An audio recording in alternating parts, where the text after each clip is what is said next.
When the mountain falls, I'll be the sea to swallow it all.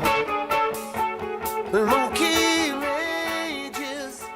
All right, and good evening and welcome to Football Stories Live. We're here in the Al Safiri studios here of Edge of Philly, and all that stuff.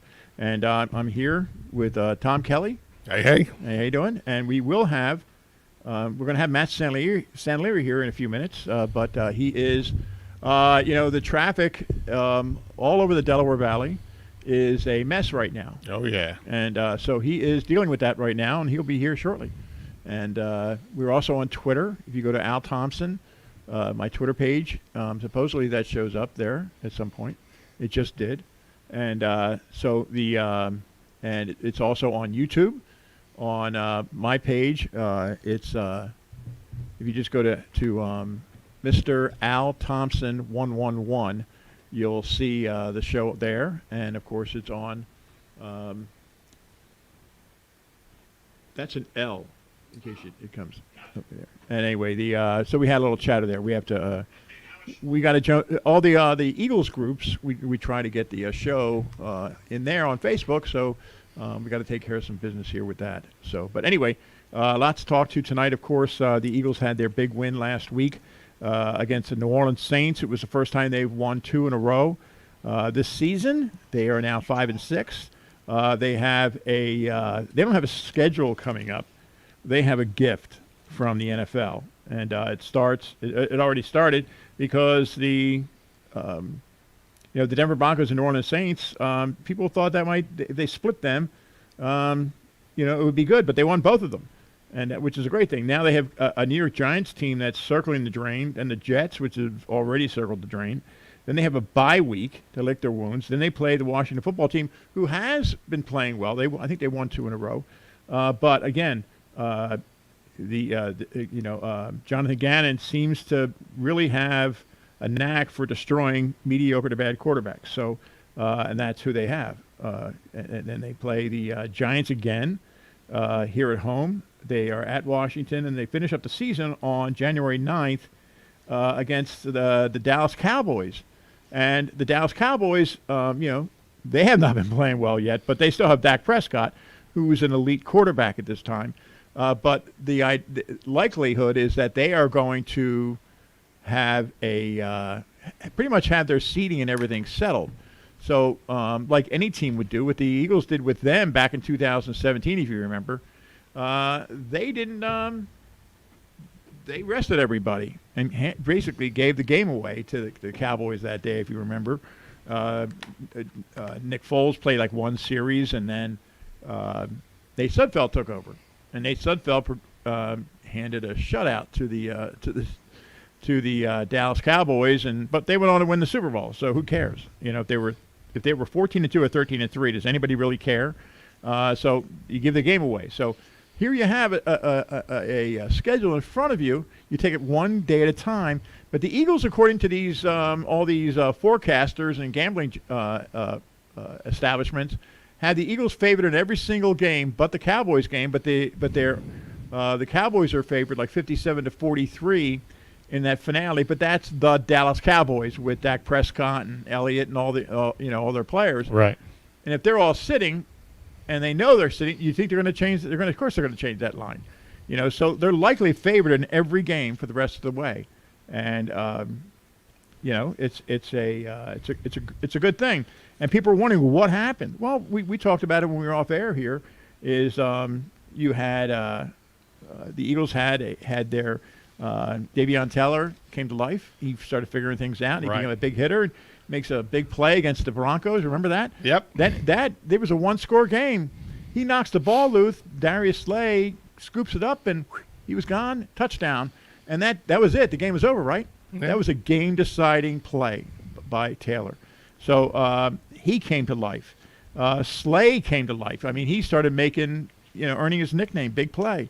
He has 3 touchdowns in 4 games. That's crazy. He's got more touchdowns, I heard, than the Jets over that period. The Jets team, the entire team. So he is maybe it was the Lions, whatever. But he's on Fuego. He's in concussion protocol. That would be a disaster if they have to go. Not a disaster, but it would barely be a blow if they have to play the Giants in the MetLife Stadium without Slay. I think it would be, would hurt. But anyway, they, like I said, they've awakened, and they're using their offensive line. Lane Johnson is back and is playing at his all-pro level. He's destroying people, and that has a tremendous effect. When you have Jack Driscoll, who they like a lot at right guard, is playing well, but he'll be the first one to tell you that. Well, gee, I got 2 All-Pros on either side of me. I got Jason Kelsey, and if you watch the video, only a handful of people have watched it. If you look at the video of Devontae Smith, it's on my Facebook page, Al Thompson, right now. Watch that video, and at the end, he starts talking. We start going back and forth about Kelsey and how he takes his signals from him, literally during the game when he's lined up at the line of scrimmage. And he says, if you want to know what's going on, just look to Kelsey. And that's where you go. That's who you look at when you want to know what the play is.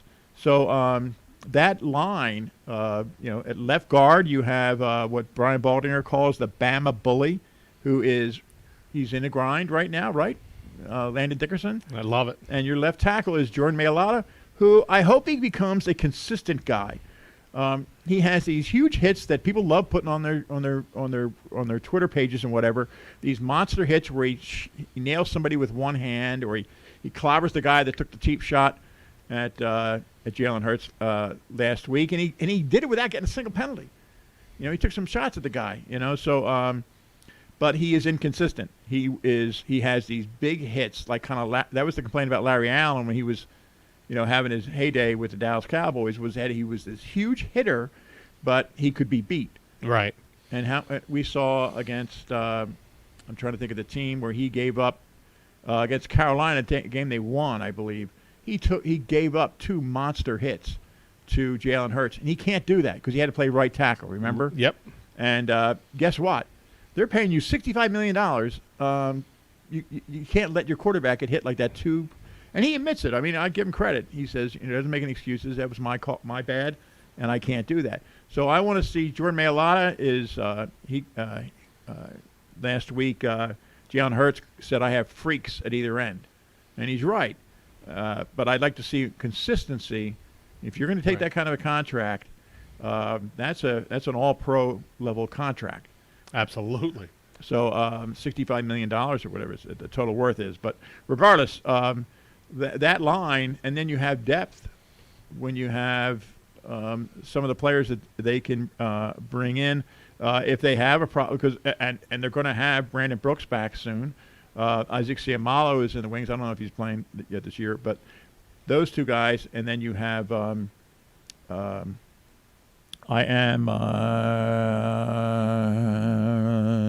Herbig, who can come in there. He's a guard. People remember the snap that he messed up. I think it was against Denver when he had to come in for that one play. Yeah, but he never played center in his life before he got to the Eagles, so it happens. But he's an interior lineman, and he adds quality depth to this team. So they have an offensive line that teams dream of. You're right. How do they have this kind of a line, and the Giants are so bad? I have no idea. That's a really good question. I for one, when you and I were talking, they have Stout. Yeah. Well, Stoutland is he's huge, and we were supposed to have lost him in the offseason, but something worked out and they were able to keep him. And I mean, I really think for Dickerson, for Maylatta, and guys like that, Stoutland's huge. Oh yeah. But getting Lane back, you and I were talking before the show started, to get Lane Johnson back and to get the Lane Johnson of old, it appears, Super back. Bowl year. And he was able, he was going through some stuff, and it looks like he was able to work it out, which is awesome. So it's sky's the limit. And if you keep letting these blocks of granite push people, I think you're going to continue to see success. Who's there's a national guy that's an ex-quarterback, Orlovsky or something. I can't. Dan Orlovsky. Yeah. He called the Eagles' running game right now diabolical. Wow. I mean, he said they're that good and they're a playoff team. I mean, it was the number one story. I thought, people say, what did you take away from this weekend? He said the Philadelphia Eagles are for real. Woody, the other guy, the ex-Patriots lineman, was saying the same thing. He said the Eagles are for real. Oh, Teddy Bruschi? No. He's a Patriots. Oh. Woody. Right. I know who you're talking about. And okay. they had 242 rushing yards as a team, 50 carries. What happened? The Saints had 22 for 109 yards with a 5.0 average, and some teams would say, "Hey, we had a great day running the ball," but the Eagles put that. They had 4.8 yards per carry, 50 carries, 18 of them by your quarterback. The night and day change to the philosophy of your offense is mind-boggling. Yeah. Obviously, the head coach seen that it worked and is sticking with it. Look, if they're gonna keep playing like that, I'll take it. Yeah. So he's becoming a very good quarterback. He's not franchise level yet, but he scored 3 rushing touchdowns. He tied, I think, a franchise record for that. Dallas Goedert had a big day, 5 catches, 62 yards. Devontae Smith, like I said, watch that interview on Al Thompson, my Facebook page, and he gives some really good comments. For once, he actually has conversations with people, and he's usually like a guy who kind of mutters a few words, but. And it was the coaches getting to know their players a little bit better. And we have a clip here of Jonathan Gannon talking about how, what's the difference between week 1 and week 12? Is it that you just got to know your players? And here's what he had to say. A blend of both. That's a good question. It's you always want to be mindful first of what are we asking our guys to do. How that fits into our skill sets, what we're trying to get done on defense first, and then who you're defending, then that throws in another wrinkle of, and not just the quarterback. You start talking about the O-line, the protection schemes, who you have to cover. So, there's always a blend of what are our guys comfortable doing, what can we do, how can we set them up, set them up in good spots to where they can function and execute and win one-on-ones, and then you start looking at, all right, what does this quarterback like? What does he struggle with? Who does he have throwing the ball to?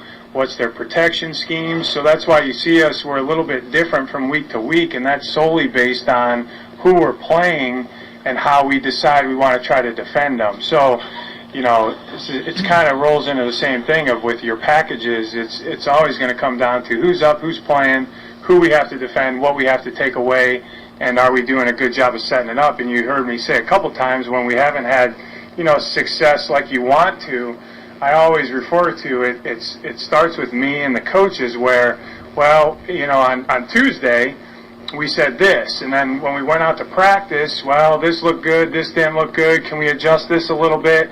And you think that the game's going to be played a certain way, and when it doesn't get played like that, or we didn't set our guys up, we didn't give them that look in practice, because it was unscouted, or we didn't really detail that out with how we're playing this certain concept or whatever. That's what I mean by that is because, you have to, again, you can't just throw up a call and say, that's versus one formation and one play and say, I hope this works. It's good versus that. Yeah, okay, but then you have to adjust it out versus the other 15 formations that they give you.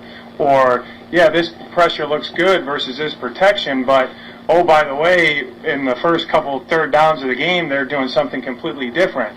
So you have to be able, and that falls on, the coaches to be able to adjust, set it up the right way first. How are we going into the game? What is our answers to when they adjust? And can we execute those calls? And you see, I think, our guys have done a good job of knowing that pretty much going into the game, hey, here's how we're going to start. This is what we're going to have to do. If they adjust, we're going to have to adjust, and we go from there. So, again, it all comes down to the players, and they're executing at a high level. And, he took a cue from the head coach about how, string out long answers.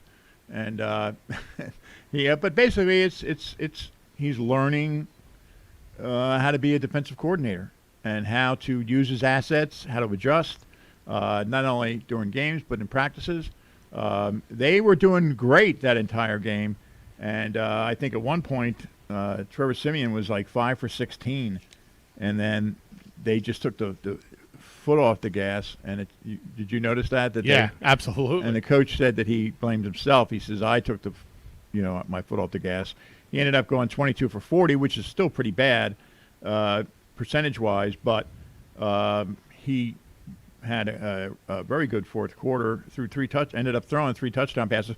One of his touchdown passes was a brutal fumble by Miles Sanders at the very beginning of the game. If you remember, the Eagles were up I was on the 14-0. road at that time. I didn't see it, but I was pretty listening. bad. Yeah. And he just can't. Ball security is everything. And then he had another fumble in the same spot. But the Eagles were lucky that it was ruled down, and they didn't have 2 point-blank turnovers. One of the touchdowns that they scored in this game was basically almost like a pick six. I mean, they handed it to them inside the 5. I mean, it's going to be hard to stop them at all, no matter how well you're playing on defense. But T.J. Edwards also had an interception in this game. Alex Singleton came off the bench and played really well. And, of course, Slay, big play Slay, was tremendous. Avonte Maddox was all over the field. He got doinked, but came back in the game and did well. But it looks like they've lost. They have lost Davion Taylor probably for the season, possibly. They said he could come back at the end, week 16. That's what it's listed as. But it's going to be hard. He's getting surgery on his knee, or he got surgery on his knee. And we'll ask Dr. Sean McMillan of Virtua when he calls in at 7 o'clock tonight to what he thinks about it. And, that's that was if you're Harry Roseman, what had been like part of everybody's narrative when they wanted to rip you was the drafting of him. And the guy starts playing really well, and now you don't look like it was a stupid pick. And then, boom, bad knee gets hit, and he's out.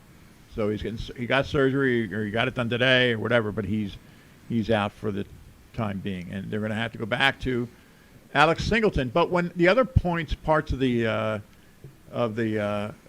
defensive unit are playing well, when Avonte Maddox, Darius Slay, Kayvon Wallace, and Anthony Harris and Rodney McLeod, all these guys are taking away that first read, which McLeod always talked about. When they're doing that, and the defensive line is getting pressure, the lack of a superstar at linebacker or that big playmaker isn't as glaring, and they can kind of be themselves and make plays. But now you thought maybe you developed a playmaker in Taylor, and now he's gone. So tough break, but he's out. They don't know when, but it didn't seem like they're in a big rush to bring back Brandon Brooks at right guard because they're getting such great line play. It was a lot of people didn't want to bring back Miles Sanders, and then he fumbles on the 4-yard line, hands the horn as a touchdown, and it's like almost looked like he had another one too. I thought they were in a chant, "We told you so, we told you so," over and over again. The crowd, But he did have a good game. No, he did. And so he ended up with 94 yards and 16 carries. You know what he said today? I should have brought we don't do same day tapes here. But when he fumbled, he said, we took him out of the game. And if he hadn't fumbled, we wouldn't have taken him out of the game. If we didn't take him out of the team, we would have had 100 yards. Yeah. He said that today. That's funny. And and he was like smiling when he said it. It's like, it might have been a bonus or something he gets for a 100-yard day if you're a running back. It's probably in his contract, you would think, right? Something like that. And so it costs you money there, buddy. So it's like you whiff on a sack. I know you get bonuses for sacks if you play defense, right? Definitely do. You can tell that frustration isn't just because you didn't make a play. It's because you didn't get paid. Yeah. And I saw Malcolm Jenkins whiff on Dallas Goedert inside the 5. That was pretty stunning. And but they for the number 1 run defense, they sure didn't look like it, did they? No, I mean they got bullied all day long. I mean it was really inspiring, I guess, if you're looking from a perspective of trying to stay optimistic about the way that they've kind of honed in Jalen Hurts to being more of a conservative running game kind of quarterback in this way. He dropped back, 24 pass attempts in this game, which is more than he had the last couple of weeks. But at the same time, it was, really just make the plays in front of you. The running game is going to keep you ahead of the sticks, and that's how they were operating for the last couple of weeks. Well, going into this game against the Saints, and I talked about it last week, and people talked about it all week long, number one rushing defense. What are they going to do when they take that away from you a little bit, right? Because it seemed like, just on track record, that's what the Saints were able to do. And I don't know what it is about the Eagles against these, Allen coach defenses that are really good at stopping the run year over year, that they just typically have gotten the better of them. I mean, this is not just the first time that a Eagles team has kind of surprised the Saints a little bit when it comes to their ability to run the ball more on them than other teams have been able to do. But well, look here, the very first play from scrimmage when the Eagles got the ball, and they won the toss, deferred, right, and they get a stop. So it's almost like in tennis when you break the other team's serve, you just won their serve. And so now you get the ball. What's the first play? Jalen Hurts, short left, Devontae Smith, 8 yards. He threw the ball. And then you now have – if you're coaching an NFL team, that's how you do it. Because now they have to respect you, and then you can start running the ball because the next play was Sanders for just 1 yard. But then Jalen Hurts goes up the middle for just 2 yards, unfortunately. And they did end up punting on that drive. It didn't work that time, but that was the idea, and it seemed to work at the beginning. But they did go down. The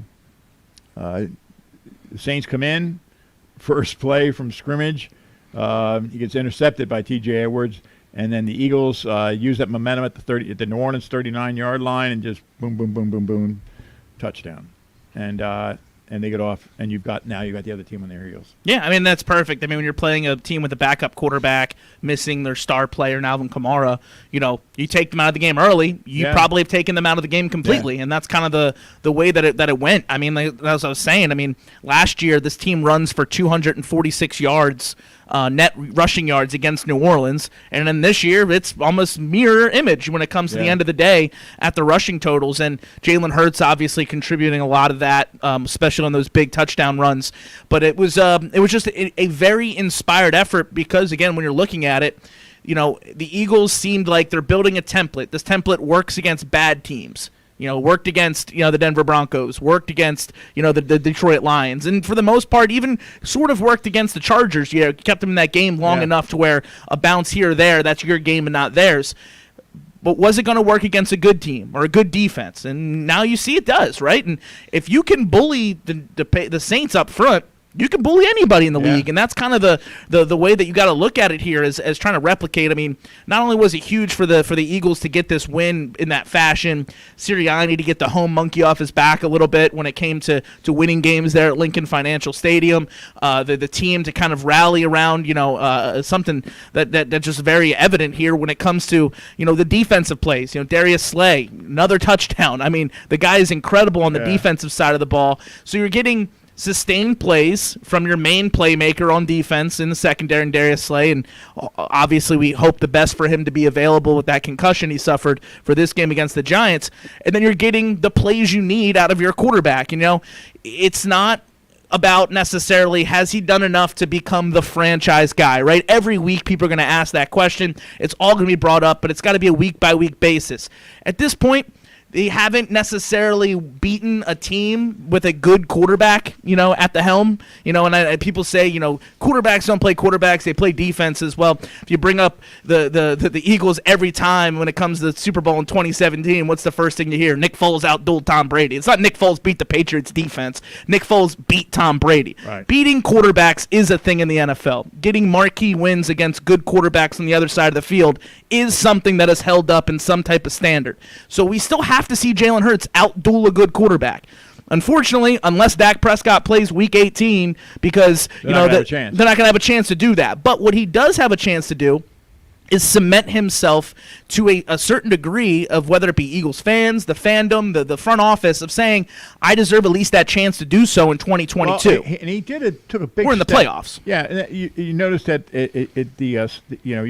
I'm at the stadium, and it's like, are they really going to blow this this game when Maher hit 28-yard field goal to make the score 33-22, and Peyton's doing the math and the clock, and he goes, I can tie this game and send it to the overtime with a touchdown and a field goal. And what does Jalen Hurts comes in and just the move he made will be on his resume for his life. The defender almost goes airborne. Yeah. He juked him so bad. And because he just gets into this state. I remember in Carolina where they needed that 2-point conversion at the end. And he rolls to his right, which he's starting to stop doing every time. But in this case, he ran to his right. And the play is busted. The 2-point conversion is down. He's already at the 20-yard line, and he's just trying to make something happen. But he in his mind, I'm the quarterback. I have to make this happen. I can't fail. And what does he do? He finds Devontae Smith in the back of the end zone in just an instinctive throw. I mean, he didn't think about that.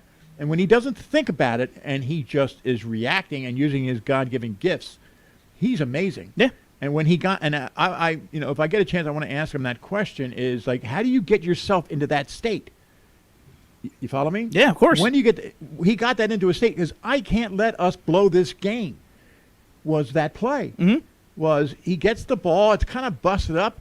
He runs and then he just looked like they show the Wild where that cheetah, like the tiger, thinks he has him and then the cheetah just jukes him and he's gone and they show it. It looks really cool. That's what he looked like. Yeah, he did. Yeah, and, it's like wow. And I mean, there were hardcore media guys going whoa in the press box. I mean, they should be. I mean, he made defensive end Carl Granderson look like outfielder Curtis Granderson maybe on the field. Like he made him look like he didn't belong on the same playing field really as a guy's athletic. He put him on skates. He did. He really did. I mean, it was an incredible play by Jalen, and that cemented a third touchdown run for him, which is crazy to think. Like Michael Vick. Randall Cunningham, even Donovan McNabb for all of the, you wanted me a pocket passer. He was a great athletic runner and scrambler. Yeah. Oh, yeah. The first quarterback in Eagles history to put up 3 rushing touchdowns in a game with Jalen Hurts. I mean, that's a pretty storied franchise full of guys who are athletically Seasons gifted. Seasons on the line. And if you watch my video of Devontae Smith, I asked him at the beginning today, and he really has a great. If you watch the video, he actually has conversations with people, and usually he's like this stone-faced, pyramid up there, and but he was outside on the outdoor microphone, and I like going out there now. But anyway, I asked him. I said, how much does every year when you were at Alabama, every year you're in a national championship chase, you're in these massive games, you're in the national semifinals. Every game with you guys is huge, and you never lost. I said, how has that? Have you and Landon and the Alabama guys have been able to transfer that here? This is like, does it help? And he says, absolutely. That's awesome. Yeah, I mean, how couldn't it? Oh yeah, and I asked that a couple coaches, and it's always like, why didn't the Eagles draft an Alabama guy for like 15 years or some crazy nonsense? Trying to outsmart. You brought themselves. Alabama guys in. But you never drafted one. Yeah. And so and then right after that I said, is this kind of a culture shock to you?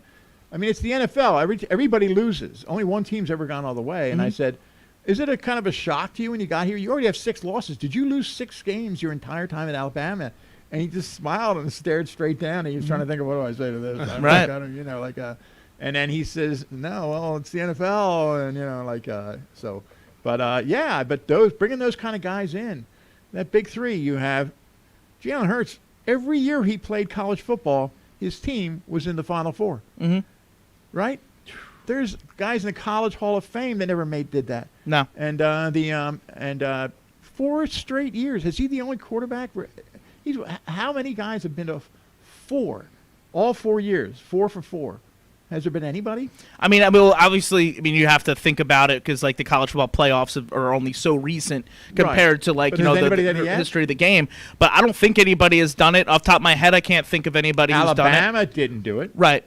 They missed 1 year, right? Landon Dickerson's junior year, I think they missed it. Yeah. They missed and they played in some bowl games. So Tua obviously wouldn't have done it or somebody like that. They played Michigan, I think, in a regular old bowl game. Right, and like I said, it's not to say there aren't better college. Cam Newton was a better college quarterback. Deshaun Watson was a better college quarterback. But on a consistent college resume, Yeah, I mean, Jalen Hurts is up there with the Tim Tebows of the world and guys like that who put together. He's a much better NFL player. Oh, yes, 100%. But I'm saying college-wise, you know what I mean, on the resume side. Yeah. Like when you look at the totality of what he did in college, and I think when you look at it from a perspective of Jalen Hurts going from Alabama to Oklahoma, kind of picking up where he left off. To their Final Four. And taking them that way, you know, like that also adds an extra layer of it. And so that's kind of been the big thing with Jalen, right? It's like, you know, the accolades, the intangibles, the work ethic, all of these things have been Jalen Hurts to this degree. The thing that we needed to see from Jalen Hurts is some form of improvement from, you know, the type of tendencies and things like that. Now, has he made complete, you know, 180 changes? No. But he has made strides, and I think that's something you can say. What do you notice on this picture that the coach brought up? That when he's in the pocket, what has he done on here? There you go, man. 2 hands on the ball. 2 hands on the ball, yeah. Correct. Didn't he bring that up? Yeah. No, I'm not going to say I really picked that picture because of that, but I'm gonna, maybe I will. Yeah. But he has learned. He goes to his Very left cool. more. He listens, even though he wasn't real thrilled that people brought up that you overwhelmingly go to your right on everything you do. And then what happened? The very next game, he throws a touchdown pass against the Chargers to his left. To his left. And, now there's parts of it that obviously have to do with the strengths of the Eagles' offensive line and things like that go right. Like the team is right-handed in a way, so like there's parts of that aren't necessarily his fault. Now the thing that I want to see from Jalen Hurts to kind of take that next step is really utilize the middle of the football field. That's the next big thing for Jalen Hurts to be able to do at this point. And sometimes that has to be called for him to do that. And I think so, too. Now, I think some of the calls have been there. I think it just has to deal with the progressions of the reads and things of that nature, which, you know, like Darius or like Robin McLeod was saying, you know, if we're not taking away the first read on the offense, like it's going to make the day easy for them. Partially is if Jalen Hurts has his first read open all the time and it's not middle of the field, then why look there? But we just got to see, again, bits and pieces of this, but improvement has been steady over the last 4 weeks of football, and there's no reason to think that it can't continue for the remainder of the season. All right, we have to take a break. You want to give us a call here at 484-257-9592 after the break. This is Football Stories Live. We'll be back with more after this. Are you thinking of moving up to your next level home? Would you like to have your next home locked in before selling your current home? Nancy Kowalik Real Estate Group puts you at the front of the line on the best homes, and they even find their sellers beautiful homes that are not on the market yet.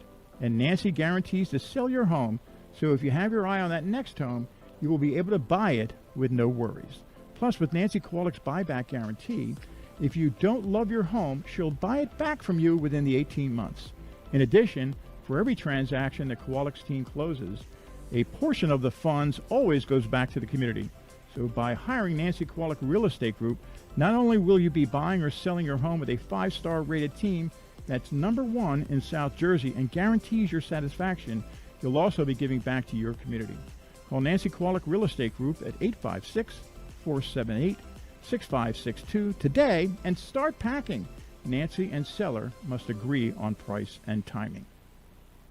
Everyone is different. Some get injured while others wear down. At Premier Orthopedics Associates of Southern New Jersey, they customize a treatment plan to meet your needs. Offering the latest techniques and non-invasive procedures, their fellowship-trained specialists will get you back in action. With locations across South Jersey, they're close to home, providing the premier care you expect and deserve. Call or text 856-690-1616 or visit their website at poasnj.com to schedule an appointment. That website address again is poasnj.com. 1-800-526-RUGS. Need new carpet or flooring? Chances are you know someone who has used Smart Carpet and Flooring. More than 50,000 people have referred Smart Carpet and Flooring to their friends and family.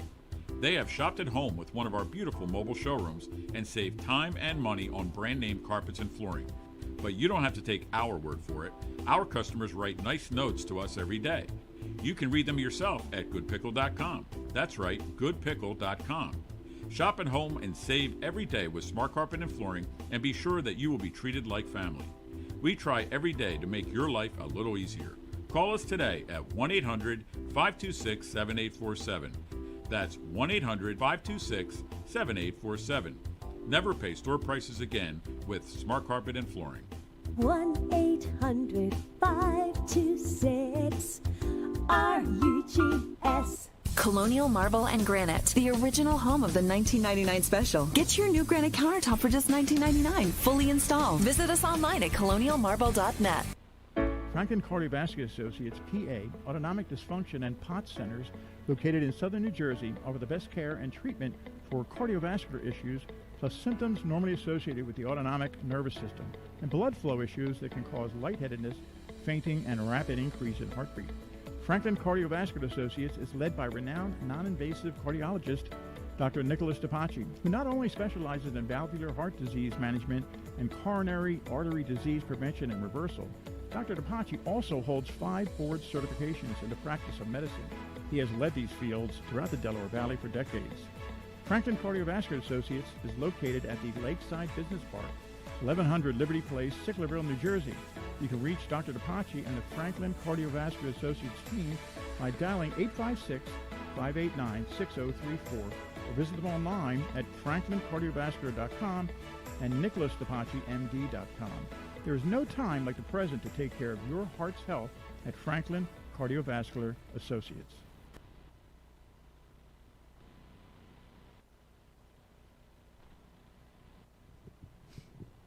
And welcome back here to Football Stories, the radio show, live here on Facebook, YouTube, Twitter in Ridley Park, Pennsylvania. I'm Matt Santalari. Left of me, we got Al Thompson, our editor-in-chief of Football Stories, the magazine. Producing the show, as always, is not Al Zafiri. It's Tom Kelly. He's filling in here. Also doing some co-hosting duty with us, too. Going to see if those picks are any better than Al's. Maybe help me get a little... Oh, I got Al's right here. Oh, okay. All right. We'll see how that goes. We got a nice little rivalry going for this season when it comes to the football picks. How did we do? So for the last week, I got some big ones right. You definitely did get some big ones. Let me pull the sheet up real quick so I have it, because I have it all set up here. But I do know you got some ones there where it was like, again, that same deal where it comes down to it where we kind of just like, this team. Hey, Al came up big with some of those ones there this past week. You did. Yeah, but a couple of them in there, but a couple of them I failed miserably, but. That's going to happen. So, but that's good that we're not taking the same teams. No, of course. Yeah, like obviously. So, like in this week, we all lost on Tennessee. Yeah. But you picked Kansas City. That was a big win for you this last past week. What other ones were on there that were pretty impressive? Colts. The Colts. Yep, the Colts were a good one there. You guys took the Bills. Right? Took the Bills. Yep. So it's interesting. But that's the worst hard knocks I've ever seen. Yeah, it's really bad. See it? Like the halfway through the season one, it's just weird. And it's like a daddy daycare thing, or like they don't have dad bods, right? Like what's the whole point of this? 8 guys have pregnant wives, and that's what the show is about. And I wanted, and they show like Quentin Nelson once his face, and he kind of twitches his face, and that was it. I wanted to see some of the background stuff of this team that's making a comeback. Yep. Or why didn't you get into the stuff about? It was an infomercial for Carson Wentz's image, because they didn't talk anything about the first round pick, and the Eagles fans seeing how many downs he plays. There's like a watch here in Philadelphia. Carson tracker, yeah, the Carson tracker. Al they didn't have any of that. Was none of it. Was that comes from our network, the EOP network. Yeah, it's but why wouldn't HBO do it? I know, right? It was like Carson wrote the screenplay for it. Well, I'm going to show all my kids, and then I'm going to show me getting out of my car, and then I'm going to show you, and it just was, and then this, oh my God, like this exciting part of it was that when he was recruiting him, he had he sent Carson Wentz a biblical quote, and it happened to be, he had it on his phone too, and it's like, wow, look, nothing against the biblical quotes, right? But I mean, really, you're doing Hard Knocks of football, like mini documentary. And this is it. I was disappointed. I don't know if you were. If it was just weird. It was. Just doesn't really have your attention. You know what I mean? It's just like that's the kind of the big part of it. Just doesn't really keep it, and it's not just like the Cleveland Brown ones from a couple years ago. I mean, it was like the cussing in it was extraordinary. But it was hardcore. You know, and but that's what it was. I thought that was what it was supposed to be about. Right. And there wasn't anything about that. But anyway, the Colts, I picked it, though. I figured that they were going to win that game. I didn't think they were going to crush them like that. But what were the actual numbers? Do you know? So you got 9 wins last week. I ended up with 10, and so did Al. So I ended up losing a game. Ended up losing because there's a couple of them on there. So you took the Raiders. Yeah. That was a little zigzag game there. That was one you lost on. And then there was another. You took Atlanta over New England. Yeah, it didn't work out at all. Yeah. Yeah. But anyway, we have 3 games to talk about tonight for tomorrow. So we'll get to that a little bit later. And, of course, at 7 o'clock, we're going to have Dr. Sean McMillan will be on here to talk about some of the Eagles' woes and what he thinks is going to happen, and also what's going on with the Giants. And, I mean, they just fired Jason Garrett. And that's going to solve all their problems, right? Yeah, right. I mean, it's not going to hurt them, I don't think. But it's, I mean, this is just crazy with the Giants. I mean, that's not coaching when he throws a pass while he's under siege to a 400-pound defensive lineman. I mean, like, what was that about? I know. I tweeted it out too during the game, and it was funny because Dr. McMillan actually liked it on my Twitter account. But I was like, I get it. Like, Giants fans have to deal with this all year long when it comes to Daniel Jones and his terrible play. But for that week, I was playing up against a guy in fantasy who had the Tampa Bay defense, and he's just handing the guy points. He just like, I'm like, come on, man. Like, I don't need this. I ended up winning my fantasy matchup by 0.5 points, and it got like that close because of how many mistakes Daniel Jones made. The 2 sacks to end, the game basically weren't helpful for me either. There was just so much of it that is just bad football. Bettors are like the game is favored by 1, and some guy hits a 3, and by the way, 3 at the end, right. and the guy ends up on the roof with a Magnum, it's just come on, man. No, I do think there's things with Garrett that are super frustrating, right? Like, so you draft a guy in Kadarius Toney in your first-round draft pick, and, they found some ways to get him involved, but not nearly enough. He still doesn't have a touchdown on the season. Kenny Golladay, you spend $72 million in free agency to bring a guy in who's supposed to be, basically bring what Odell Beckham had to your team as being this type of, all-around guy who can stretch the field, can work in and win intermediate. Odell still sucks, which is the only consolation they have. But it's like, you can't get Kenny Golladay involved. I mean, it's funny when it's like you're looking back at it and you're sitting here saying, all right, so over the course of the season, who's been the most impressive person on the offense? And it's your backup running back in Devontae Booker, who for a couple of games there when Saquon Barkley was missing them, kind of kept the running game afloat. His stats on the year, and this is your guy, you just said he's their bright spot. He has 88 carries, 330 yards, 3.8 yards per carry, and just 2 touchdowns. Yeah. And he's your highlight? That's what I'm saying. Like, it's been that bad. I mean, Evan Ingram, was floated around in trade rumors, and, I know he's got, some bad, mishaps, miscatches. I mean, last time the Eagles played the Giants, he had a bad. That's like epic, that drop he had. Yeah, bad drop. But, I mean, you couldn't find a way to get him involved at all. I mean, he's still a matchup nightmare for linebackers and safeties, up and down the seam. So that's why it's like with Garrett, his Cowboys offenses were just painstakingly mediocre because of how painstakingly conservative they were. Yeah. And that transferred right to New York, where it's like you have a guy in Daniel Jones. Right now, at this moment in time, if you're evaluating Daniel Jones and you're looking at him from a quarterbacking perspective, if you're going to try to think you're going to plot up and down the field 10, 11, 12-yard plays and score points, that's not happening with Daniel Jones. He still has moments where he can, throw a deep ball, can do certain things. So it's he can run 80 yards, fall down, but he still got the 80 yards. So he can still do certain things for your offense that other quarterbacks, I'm not going to say can't, but just to elevate him to the pedigree of those other quarterbacks that you think you can win with. But when you're just taking him and you're handcuffing all of the big splash plays that he has the ability to make and trying to ask him to be something he just simply isn't, that's not going to work out well for you. The other part of the equation is how many years in a row in this is that the New York Giants offensive line is straight garbage and can't sustain anything. Billy Price, nice guy, friends with him on Facebook, but the Billy Price, they've got him he was released. He was on the street. Yeah. And he's your starting center. Matt Skura was one of these guys the other night where you just when the quarterback's crumpled on the ground and he's the guy that they show his back, standing over him.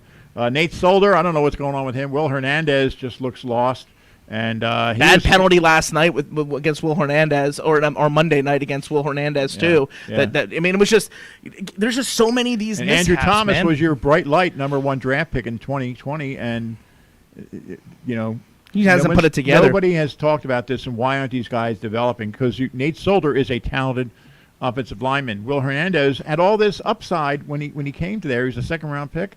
I don't know what's going on with the whole Billy Price thing. I'm not sure why he's out. My bad. Wes Martin, they get off the waivers. He was playing really good for Washington. Mm-hmm. He clobbered one game against the Eagles, Fletcher Cox, and he doesn't even get in the game. So what's going on with this team? You know what I mean? I just don't get it. So well, you could say, at least for Thomas, I mean, who I think has played a little bit better this season than last season. He's still got more touchdown catches than Kadarius Toney and Kenny Golladay. That's the sad part about it. Just when you're looking at it, I mean, oh man, it's just it's rough, and it's one of those things where we talk about it sometimes when it's like the Cowboys, they spent that pick on Zeke Elliott. Now the Giants, when they spend that pick on Barkley. If you're planning on drafting and developing a quarterback, you have to bring in, some solidified version of a team that can kind of bolster the ups and downs of that quarterback's, career. Like with Jalen Hurts, the thing, even though they didn't draft him to be the heir apparent, the thing that helps him be able to do what he does now is that they have invested so much time and money and effort in an offensive line, in a running game, in different pieces that kind of help out a young quarterback. But you're putting, the horses before the cart. They're putting the carts before the horse every single time, the Giants are, and they're asking Daniel Jones to just make up for these deficiencies that he just isn't capable of. We taught this, Carson Wentz goes to Indianapolis, but he knows when he arrives, I've got maybe the best offensive lineman in football as my left guard. Yeah. And the Giants passed on him to take Barkley. I mean, and just imagine that left side, because Thomas this year, last year, he gives up 10 sacks and 57 total pressures over the whole year. But if he had Quentin Nelson as his guard next to him? Well, that's what I'm saying. I mean, so last year, that's what he gives. This year, he hasn't given up a sack, Thomas hasn't. He's given up a couple pressures, but when I said that the Eagles offensive line is right-handed, and it kind of makes sense because that's where the strength of the offensive line is. Imagine a left side of the line with a future stalwart left tackle that they believe Andrew Thomas eventually can be, and is at least promising with Quentin Nelson. Oh my God! It wouldn't matter who your running backs are. No, it wouldn't. What the Eagles are doing exactly. Devontae Booker might actually look like the best player on the team. They have those guys. And John, you brought it up last week. Is Jonathan Taylor, 2nd-round pick? Right, he's going to lead the NFL in rushing. Yeah. Why? Because he's got a stud offensive line, and he can play. Yeah. But there's running backs you don't have to waste. It was also 2nd-round draft pick, another big thing where you it's don't have to waste a 1st-round pick on a running back. No, because Jonathan Taylor looks incredible, right? You saw him the other night. There just isn't But they didn't show him. They didn't really talk to him at all on the Hard Knocks. That was weird. It's a whole movement of the analytical community to say running backs don't matter, or high picks on running backs shouldn't be, but it's time and time again it's just proven right. Leonard Fournette is a good running back for Tampa Bay. They didn't spend the top 10 draft pick to pick him. They got him off the scrap heap. Guys like Dalvin Cook, who have been incredible running backs, 2nd-round draft picks. Alvin Kamara, 2nd-round draft picks. Guys like this can be found outside of the 1st round. When you look at 1st-round draft picks, Josh Jacobs, even its back half of the 1st round is not having the same season he was having a year or two ago. You look at a guy in Najee Harris with the Pittsburgh Steelers. He's playing really good football. What do the Steelers need? A quarterback, not a running back. It's just pieces of it that are just you have to literally have an absolute, this is my window, I'm going for it, and this is that type of pick to spend that on a running back. And honestly, even then, if you look back at the Chiefs with Clyde Edwards-Helaire, who would they rather still have? Probably another weapon for the passing game, probably an offensive lineman to keep Patrick Mahomes upright. They probably still would have spent that pick elsewhere if they knew what they were going to get into when injuries and things like that popped up. Yeah. Well, they lost 2 stud tackles at the same time. That was a brutal, unlucky break. Oh, the Colts are trying Fisher out, right? He's been okay. He hasn't been. I don't think he's making any Pro Bowls anytime soon, but he's been okay. No, and the Colts are playing good football right now. kind of like the Eagles in ways, which is just really funny to say because obviously Frank Reich and Carson Wentz, and there's already a lot of different, pieces of it that are kind of show, but, they're running the ball. They're asking their quarterback to make the plays that they need him to make. And as of right now, I mean, it's funny to say because from the Carson Wentz of old, he is taking the plays that are in front of him more this year than he has in years past. He isn't, being detrimental to the team, trying to force things as much. Now, some of those turnovers have been catastrophic, the overtime interception, things like that you can point at. But on a full basis of stretching out his play, Carson is keeping his team in the game. The run game and pieces of that are really vaulting the team to where they're at right now. And so with the Eagles, again, they're doing the same thing. And when you have a team that's built like both of these teams are, it's kind of interesting because you look at really smart guys in the NFL, Kyle Shanahan, Bill Belichick. These are guys that are kind of zigging where the rest of the league is zagging, where passing offenses are the pinnacle piece of what is taking modern NFL to where it's supposed to be. Not every team can have a Patrick Mahomes, right? Like there's only one Patrick Mahomes. There's only one Justin Herbert. There's only guys like that can be in the league. So these other franchises have to figure out what other ways are going. Well, when the league is getting perpetually smaller on the defensive side of the ball, linebackers are smaller because they're trying to worry about guarding guys out of the slot and running backs and being speedy. Defensive tackles, they're trying to. Everybody's trying to find an Aaron Donald, right? Trying to find a 280-pound guy who can stuff the run like a 300-pound guy, but can also rush the passer. Well, what's the best thing to do? All right, you guys are getting smaller. We're going to beef up, and we're going to run it down your throat. Your team's not built to stop this because most of the teams in the NFL, especially defensively, are gearing to stop the pass because that's what the most dangerous part of it is. So when you have teams like this that are doing it, I mean, the Titans have been able to do it for the last 3 years with Derrick Henry. But at the same time, it's like it's still very few and far between. You really have the Titans and the Ravens who have kind of like said, all right, this is our identity. It's hard to be as effective as those teams are, but the Eagles are doing that. And when you're effective running the ball, not only do you just take the air out of the defense and obviously eat up the clock and eat up points, but you just make it so much easier for your quarterback to pick up first downs. I mean, he's right now, even with Jalen Hurts, it's even more impressive because of his running ability too. The last 3 weeks, he's picked up 7 first downs out of 8 times that he's scrambled on third down. That's a huge mark considering that weeks, 3 through 6, he had scrambled 8 times and only picked up 1 first down.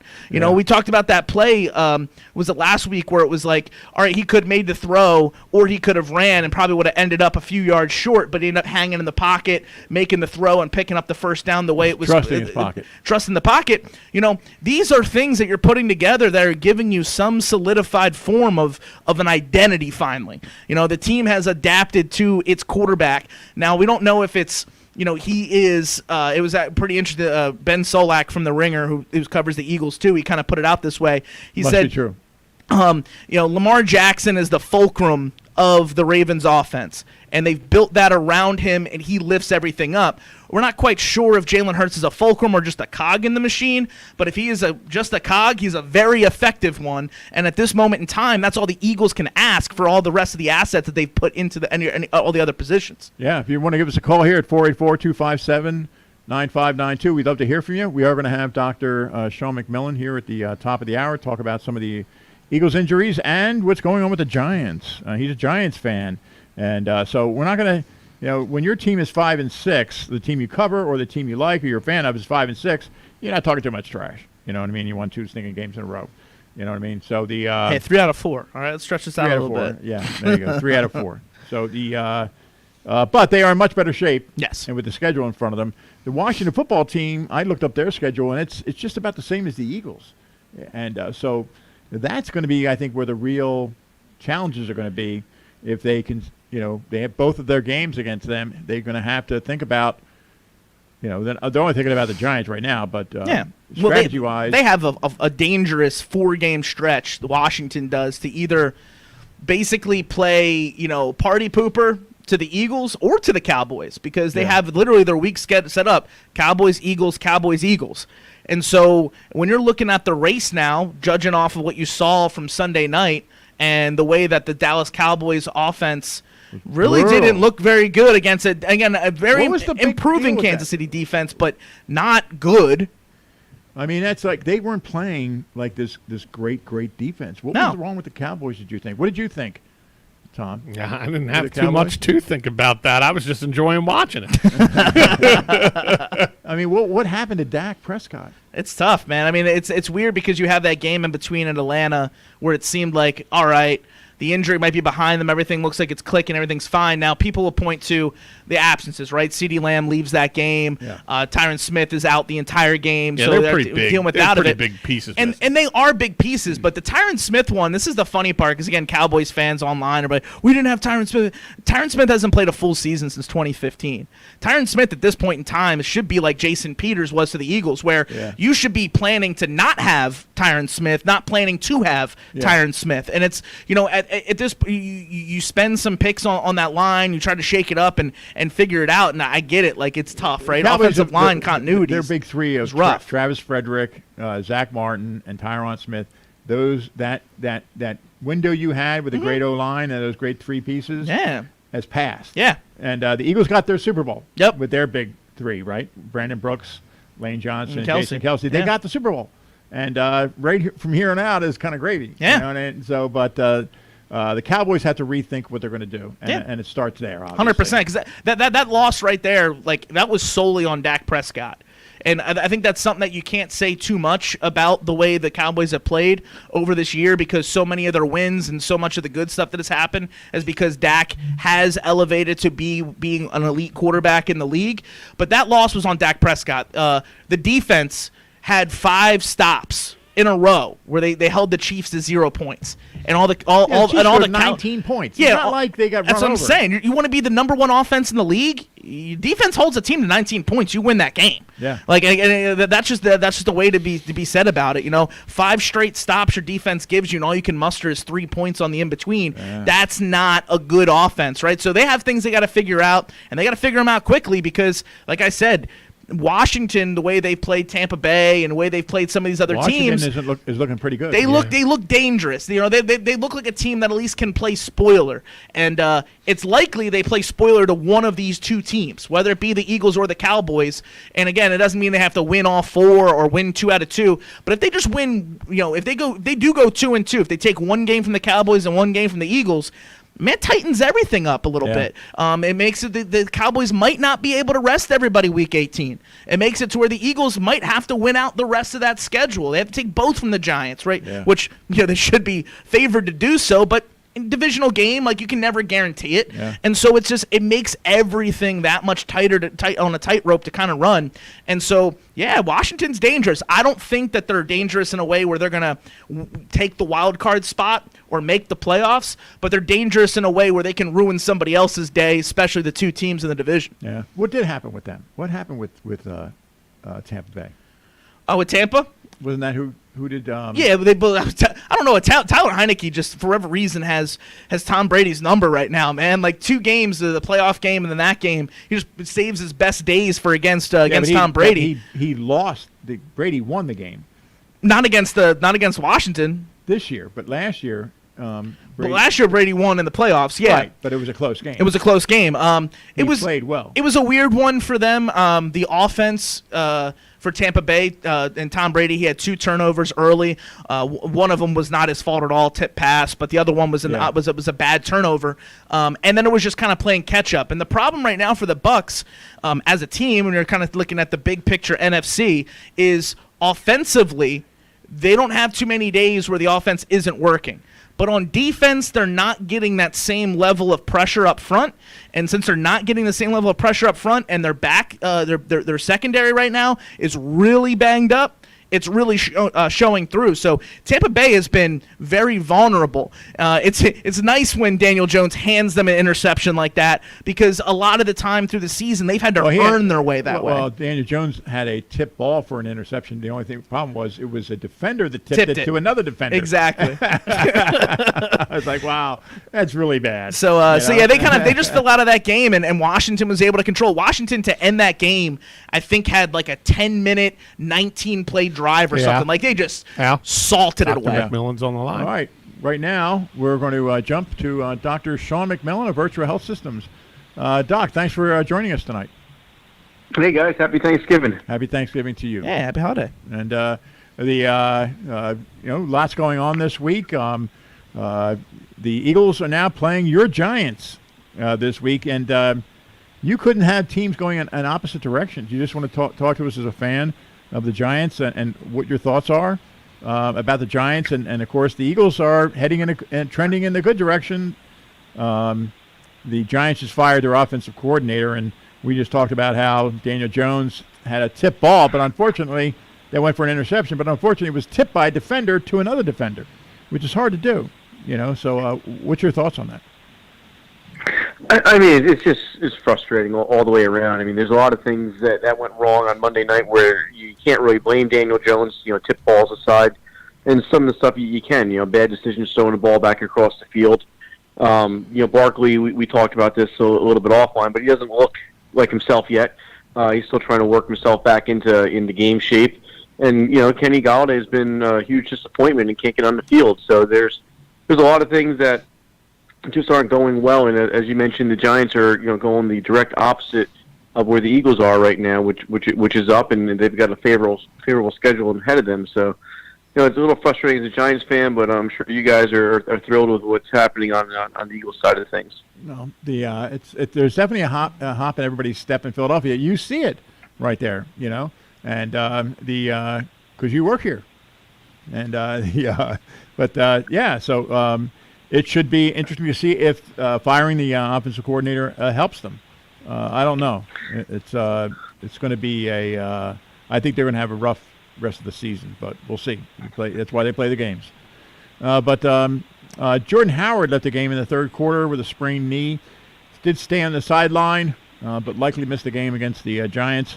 When a guy doesn't leave the field, he doesn't have to go in for x-rays or whatever, but he is missing the game. When that happens, what do you see? Yeah, so again, the x-rays are more precautionary than anything else, and I guess he felt well enough to be out there. But again, it's something like a sprain in the knee. It's a soft tissue injury. There's ligaments on both sides of the knee, the MCL and the LCL. And again, it's something where he probably had pain when he tried to push off and go lateral. Not enough to make him have to stay in the locker room or get an MRI right away, but enough to keep him from playing. And these injuries tend to be a couple week injuries, 2 to 3 weeks, not something you get to come back from right away. And and Darius Slay has had a run that cornerbacks dream of at any level. 3 touchdowns in the last 4 games, and spectacular touchdowns. And he goes out, he gets conked in the head.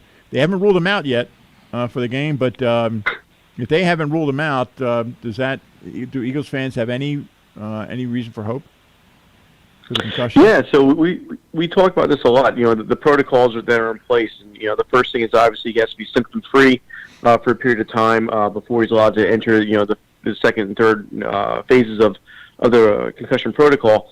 So all indications are he's progressing through that relatively well, and as the week goes on, if he's able to do some exertion without any symptoms, there's a good chance he actually plays next week. Yeah.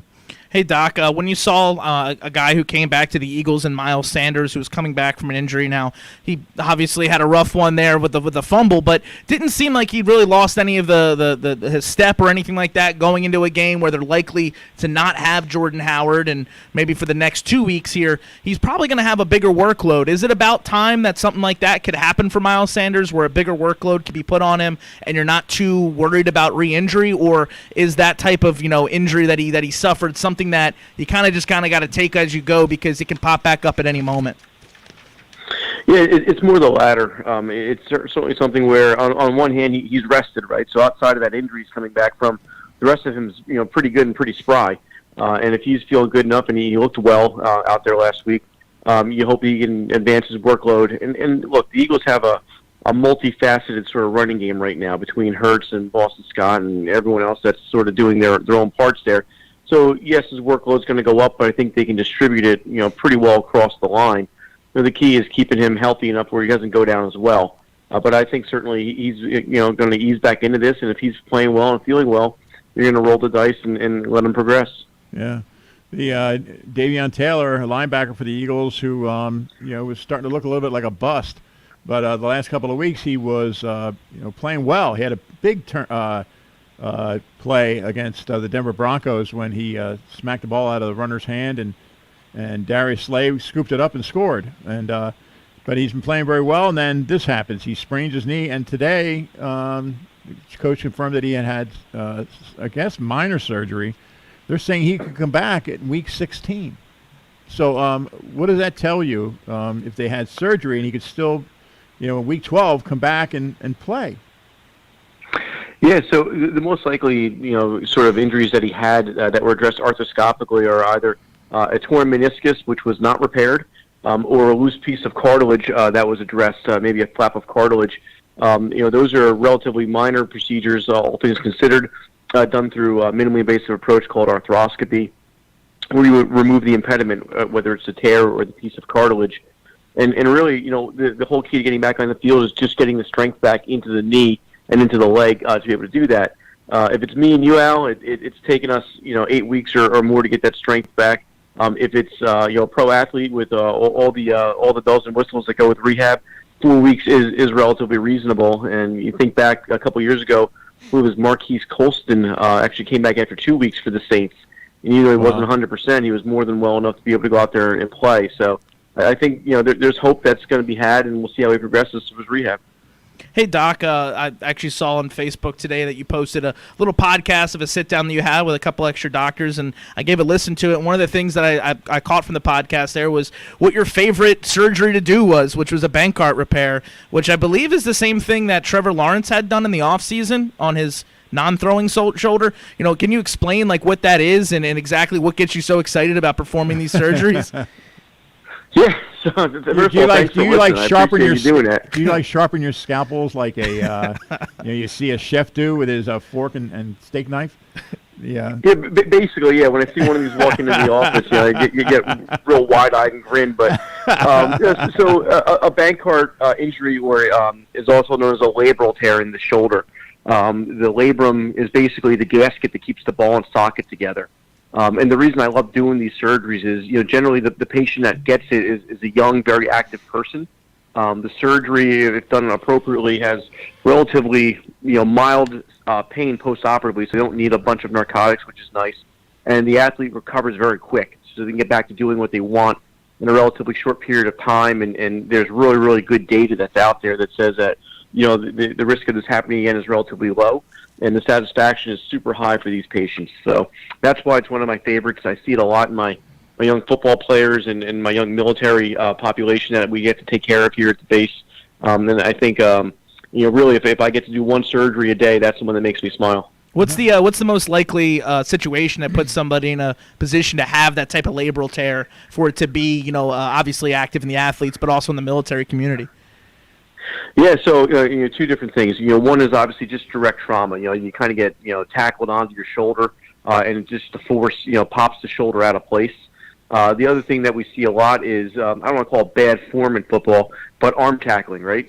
So you have someone much bigger than you or much faster than you at that moment running by you, and you stick your arm out just hoping to stop them, and they just run through your arm like a turnstile, and that can pop it right out as well. So those are the things that we tend to see, whether it's direct trauma or just sort of force with the arm away from your body.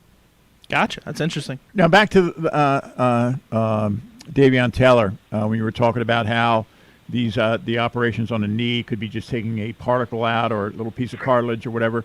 When even a small procedure like that could actually have somebody back in a month on the playing field, long-term wise, what is the what are some of the, I guess, worries that an athlete should have going forward, in long-term wise? Do they have any effect at all? Yeah, so it's a great question, Al. So it really depends on which one of the scenarios you're dealing with. So if it is a meniscus tear and you had to remove that torn piece of cartilage of the meniscus, you feel great early on.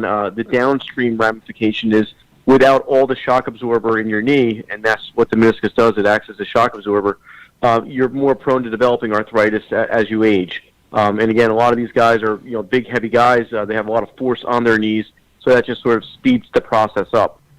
Same thing if he had a loose piece of cartilage floating around in the knee, we call it a loose body. It's almost like a pebble that breaks off and can float around.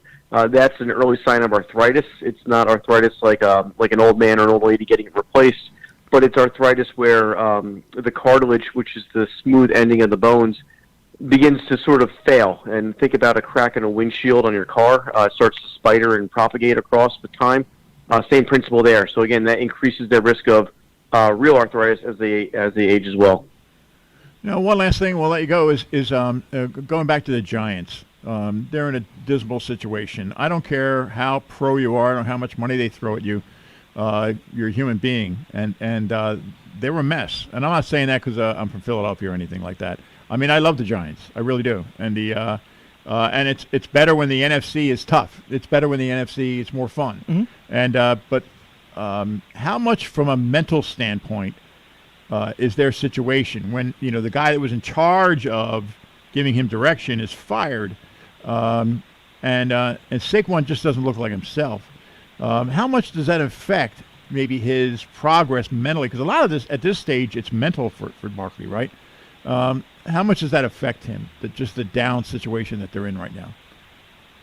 Yeah, so there's two ways to look at this. On one hand, it could be free Saquon, right? So maybe the play calling just wasn't, and the scheme wasn't fit to what he needed, right? So Saquon at his finest is a sort of a one cut and go type of guy, right? He's a space guy. He's not a guy that's going to bulldoze, even though he's really strong. So again, it could be with a different sort of set of eyes coming in and a different perspective that this works out great for him. I can't. You got to think it can't get any worse than what it was. I mean, Jason Garrett oversaw the 31st and 32nd offense in the NFL the last 2 years. So a different sort of perspective is probably welcomed in some ways by the team. It's just a matter of who's going to handle that duty the rest of the year and does it jive, and then what's going to happen with him next year? Is he here? Is he not? Certainly, he's not going to get the money he thought he would. Most likely, unless people are going to take a chance on promise. But these little injuries that we talked about in the past are all starting to catch up to him. Yeah. And I think in the back of his own mind, you have to wonder if he shuts it down with his agent later on this year. If the team's 3-7 and not going anywhere, and does he really want to risk getting hurt again? No, that makes perfect sense. Off the back of that, I guess the prevailing thought is that Freddie Kitchens will more than likely have either whether it be day-to-day play calling or will have a bigger hand in the pie here. Now, we saw the good parts of that in the short period of time that Baker Mayfield took over in Cleveland to end the season, but then we also saw the down parts in that the year afterwards where it didn't seem like he had control over the offense over a longer period of time. Have you heard anything about Kitchens' involvement and the expectation of there to be maybe a more aggressive approach compared to Jason Garrett's more conservative in nature? Yeah, I mean everything I've read has been pretty much that, where it's just generic terms. We're going to look at everything. We're going to try and fit the personnel in the scheme together. Again, those are all the right things to say, but the proof will be in the pudding. You also you got to remember this is something where it's in season, right? So you can't overhaul your offense, in 5 days. So maybe you change some of the play calling. Maybe if Kitchens is out there, they run the ball on that 4th and 1 instead of trying throw it the other night, and it's a different game. But we'll have to watch and see, and as the season goes, you're going to watch that offense evolve, hopefully, and that'll be a litmus test for Jones, obviously Barkley, and then Kitchens himself as next year comes in. Look, Joe Judge is not in a great position either, so I think everyone's sort of coaching for their jobs, and players are playing for their spot. And you don't want to be sort of caught flat-footed and just ride out the last 7 games. There's still plenty of opportunity here to show everyone that it can be turned around. Before we let you go, the high school, there's still playoffs in New Jersey, right? The group plays are going on. Do you have any games this week? We've got 3 games tomorrow, actually. We've got Gloucester City hosting a Thanksgiving game tomorrow. We've got the Bordentown Scotties hosting the game, and the Florence Flash is hosting the game. We got 3 of them. Oh, wow. Any this weekend, though, for group play? Or your team's gone out of the playoffs? None this weekend, no. We have no games this weekend, just all Thanksgiving games. Okay. Well, have fun tomorrow. Will you be at a game in the morning, I guess, before you go do your family thing? Yep. I'm going to catch 2 of the games tomorrow morning, start the morning off right, and then enjoy the family in the afternoon. That's awesome. That's terrific. And I do want to thank you for being a guest today again, as always, on On Football Stories Live, Dr. Sean McMillan is the Chief of Orthopedics and Director of Orthopedic Sports Medicine at Virtua Health Systems of Burlington County and Cherry Hill. Still carries the Lord's name, which is tremendous. Additionally, Doc is an assistant professor of orthopedic surgery at Rowan University. Also works with the Red Sox organization. Still do, right? You get to go to spring training and help out a little bit. You got it. How many days is there till pitchers and catchers? You know that? A lot of people are really hardcore. My kids know that one for sure, yeah, but I think we got about probably 2.5 months here. Yeah, I know. But anyway, thanks, Doc. Thanks for being a guest today again on Football Stories Live. You got it, guys. Thanks. Yeah, take care, Doc. Happy Thanksgiving. All right. And I like to just, when we talk about just, and I get to interview so many orthopedic surgeons. That's how I met him, was through the Zimmer Biomet thing, a big sponsor of Football Stories. And I know it came out last May, but I saw it the other day, was The Crime of the Century. I don't know if you ever watched that on HBO. It's an amazing piece, a documentary about the opioid crisis and how this law that was disguised to try to help the opioid addiction was really actually underneath was a diabolical scam to allow a free-for-all with opioids. And back in the 2013 or 14. And it went through the House and Senate 100%. And I'm bragging about the law. I was the unofficial lobbyist for, went through, but it had nothing to do with prescribing anything. It just made the act of sports doping is now felony fraud. But this was how drugs were dispensed. And if you watch this, and I didn't want to spring it on Doc because I wanted to at least give him a chance. Yeah. I'm sure he knows about it. And the medical community pleaded with Congress not to pass this, that they had conscripted a guy from the DEA to let them know all the weak points in the DEA. It was diabolical. And 168,000 people died in 1 year of opioid. And they have pictures of guys keeling over in a bus. I mean, it's from an overdose and dying on a bus. And so you have to see this if you get a chance. And I'd like to talk to Doc about this because they are orthopedic surgeons, and all surgeons are getting away with all these are getting away from opioids and narcotics, like he mentioned tonight. He says, I'm really glad because I like doing it because it involves no narcotics because there's very little pain after it. And if that's a topic that interests you, and I think it very well should, because I think anybody, especially in this area, whether it be directly your brother, your sister, your mom, your dad, everybody I think knows somebody who's dealt with some type of opioid addiction. Yeah, I've lost relatives. There's a great television series actually called Dope Sick, which is on Hulu, that actually deals with the Sackler family, who is heavily involved in allowing the opioid crisis to basically get out of control with them, consistently pressuring, the lobbies and doctors to write prescriptions without really any oversight to exactly what they were giving and how much they were giving. But they list all the donations that the pharmaceutical industry gave to these politicians, and it was stunning. I bet it is. And there's a lot of them are still in office. Yep. And from 2013, 14, when this thing was going on, and they literally bought this bill and somehow persuaded a lot of. And I said this when all those offices I visited, that there's so many of these elected officials, these so-called lawmakers. They have no idea what they're voting on. And it's just like whoever's the head of the committee tells them, we're going to vote for this. And there's just such a lack of talent.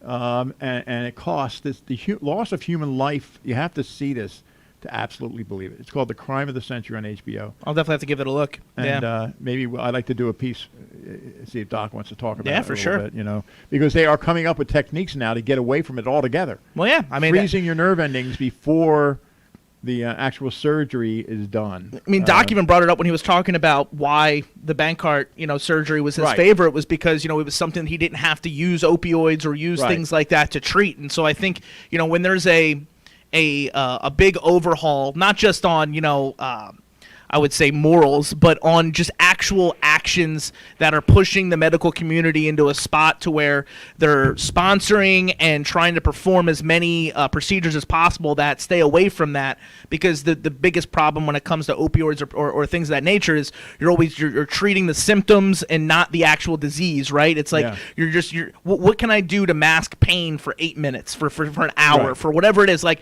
and sometimes the easiest thing to do was to always just write a prescription for pain medication, Right.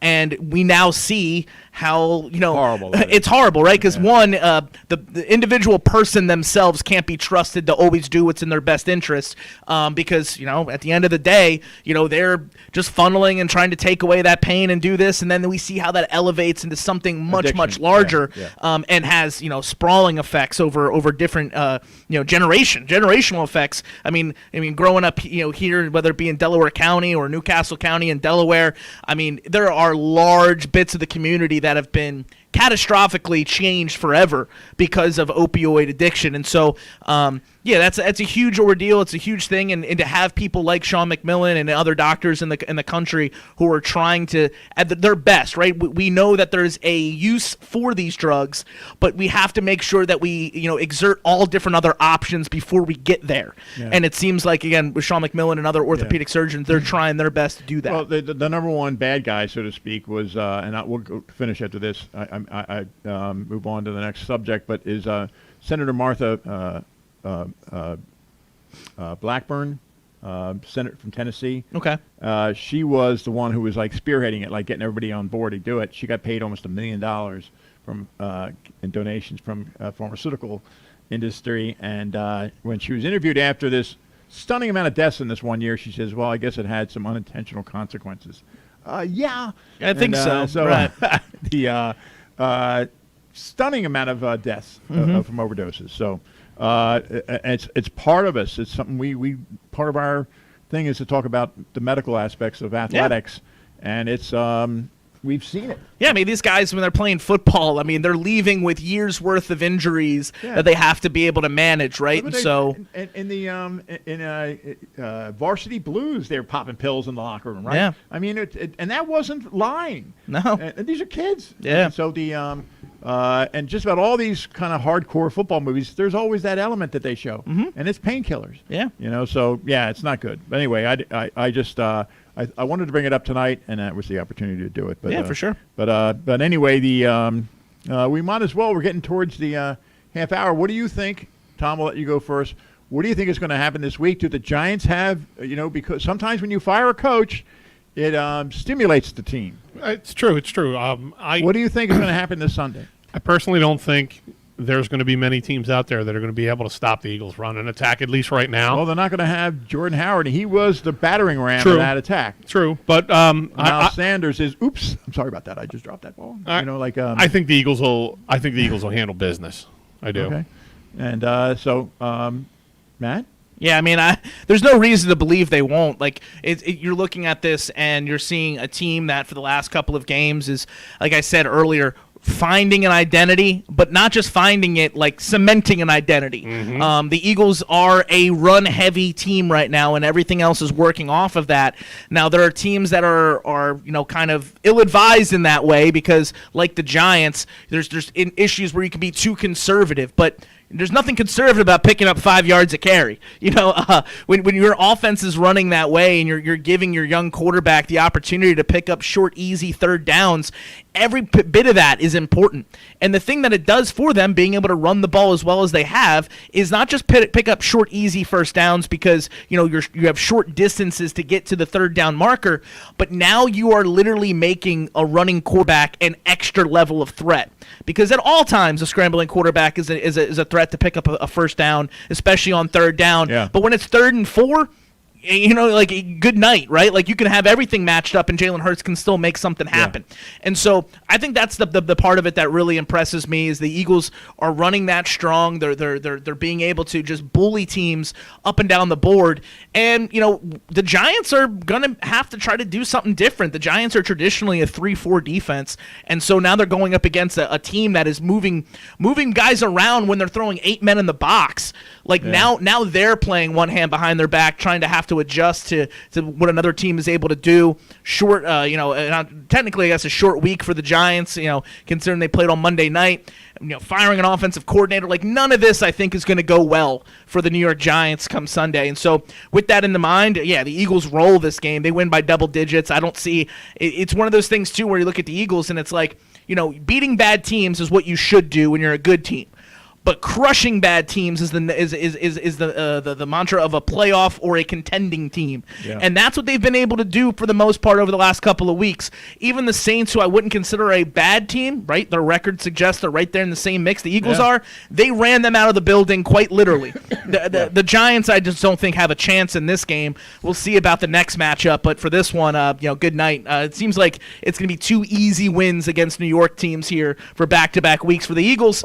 And the rest of the division and the rest of the conference better hold on tight because, if a team like this is motivated and playing this well going into the playoffs, like that is a dangerous team that can make some noise when they get there. Maybe not win it all, but ruin some days. That was me knocking on wood, Al, when he said should be 2 easy wins. Headset, and I'm like, I thought it was the door behind me. You have to understand. Forced to have it. I don't have any hearing in my left ear, so I hear ghosts, and we were doing it the other night. We were doing the and it could be like Sam Darnold seeing them. So it's anyway. But I kind of agree with both of you. There's just not much here. They just can't score, and this is not gonna cure itself overnight. No. And this is the off season for them. And so I'm amazed they won 3 games and that they handled the Raiders the way they did. Mm-hmm. And you would think that they kind of build off of that, and they didn't at all. And losing to Tampa Bay like that on Monday Night Football. So Saquon, but Saquon has had some great games against the Eagles. Daniel Jones has had some good games against the Eagles. But I don't think it happens this week. I think the defensive line is going to be okay. Taylor missing him, I think, is going to be tough. But I think the Eagles win by double digits on Sunday, and I think it's now people don't give their tickets away to like the Gardner or whatever. Now, if you own season tickets, and I don't have to give them away anymore, I can just put them on StubHub. Mm-hmm. And what happens? There's going to be thousands of Eagles fans. Yes, there are. That place is going to be loaded with Birds fans, and so they'll have that support there. So I think it's kind of a no-brainer. But before we go to the break, I did want to ask you to put that up on the screen, the cover of the Gilmore Years. Gotcha. That's on sale now. I've shipped out a bunch of books. We're trying to get hopefully on Friday the Amazon thing will be straightened out. But the Gilmore Years is out. Awesome article by Peggy DeGrassa. Obviously, I'm the one that she wrote about. But but I love the article in the Delaware County Daily Times. There's more stuff like that to come, I hope. December 7th, we're going to be there's going to be a get together for the book at the Radnor Hotel at the Glen Morgan Bar and Grill at 593 East Lancaster Avenue in Wayne. It's the Radnor Hotel. Just go in there, and I'm sure you won't be able to miss us. The admission is free. There will be books for sale there. We'll have a few dozen there to sell if you didn't pick it up online or you don't like using your credit card online or whatever. I totally get it. You can buy it directly from us. Cash or credit cards will be taken there. And it should be a good night. I know Joanne Gilmore, the book's named after my soccer coach from Carroll, Tom Gilmore, the Gilmore Years. And Joanne has confirmed that she's going to be there. So if you want to meet Joanne Gilmore, she's going to be there. I know there's going to be other people from the alumni there. It should be a very nice night. It's only 2 hours, 6 to 8 p.m. So not going to keep you out late. And that is December 7th is a Tuesday, I believe. So come on out, like I said, and we'll have other nights to talk about.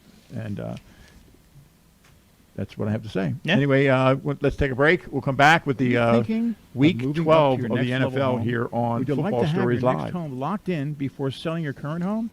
Nancy Kowalik Real Estate Group puts you at the front of the line on the best homes, and they even find their sellers beautiful homes that are not on the market yet.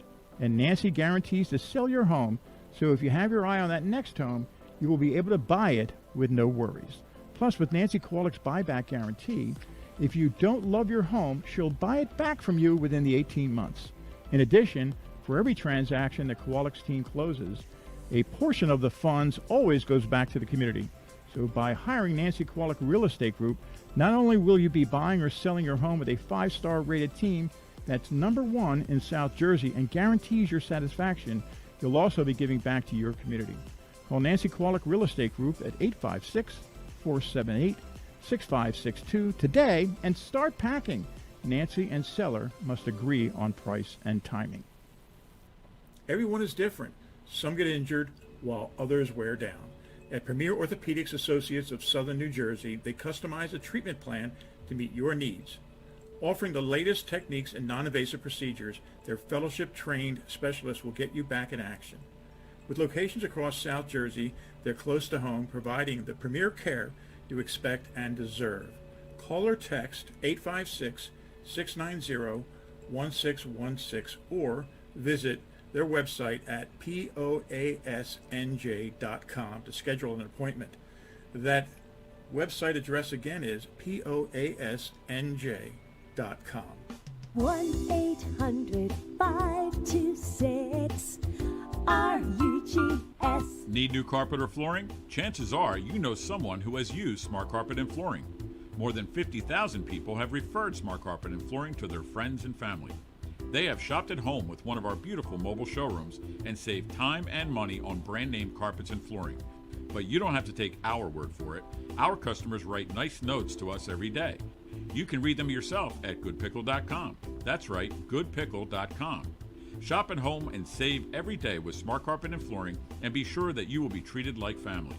We try every day to make your life a little easier. Call us today at 1-800-526-7847. That's 1-800-526-7847. Never pay store prices again with Smart Carpet and Flooring. 1-800-526-RUGS. Colonial Marble and Granite, the original home of the 1999 special. Get your new granite countertop for just $19.99, fully installed. Visit us online at colonialmarble.net. Franklin Cardiovascular Associates, PA, Autonomic Dysfunction and POTS Centers, located in Southern New Jersey, offer the best care and treatment for cardiovascular issues, plus symptoms normally associated with the autonomic nervous system, and blood flow issues that can cause lightheadedness, fainting, and rapid increase in heartbeat. Franklin Cardiovascular Associates is led by renowned non-invasive cardiologist Dr. Nicholas DiPace, who not only specializes in valvular heart disease management and coronary artery disease prevention and reversal, Dr. DiPace also holds 5 board certifications in the practice of medicine. He has led these fields throughout the Delaware Valley for decades. Franklin Cardiovascular Associates is located at the Lakeside Business Park, 1100 Liberty Place, Sicklerville, New Jersey. You can reach Dr. DiPace and the Franklin Cardiovascular Associates team by dialing 856-589-6034 or visit them online at franklincardiovascular.com and nicholasdipacemd.com. There is no time like the present to take care of your heart's health at Franklin Cardiovascular Associates.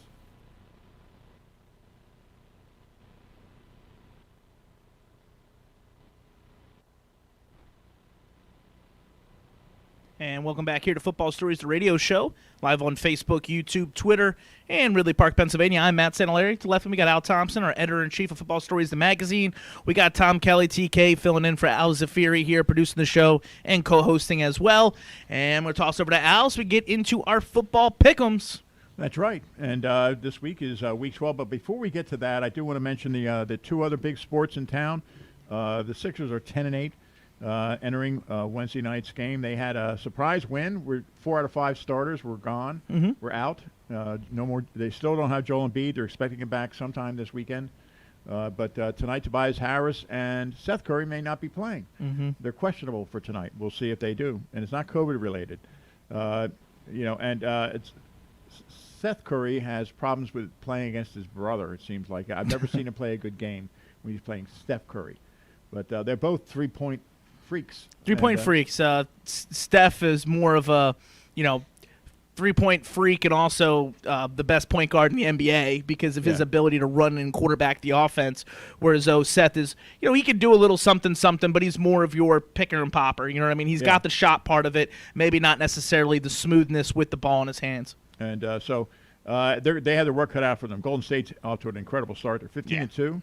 And so that's going to be a tough order tonight, even if Tobias Harris and Curry play. Yeah, and that's all without Klay Thompson still. And once they get him back, I mean, the Warriors will be as much of a contender as they've always been. You know what I mean? In the past, before a lot of those injuries and things like that kind of started to take their toll.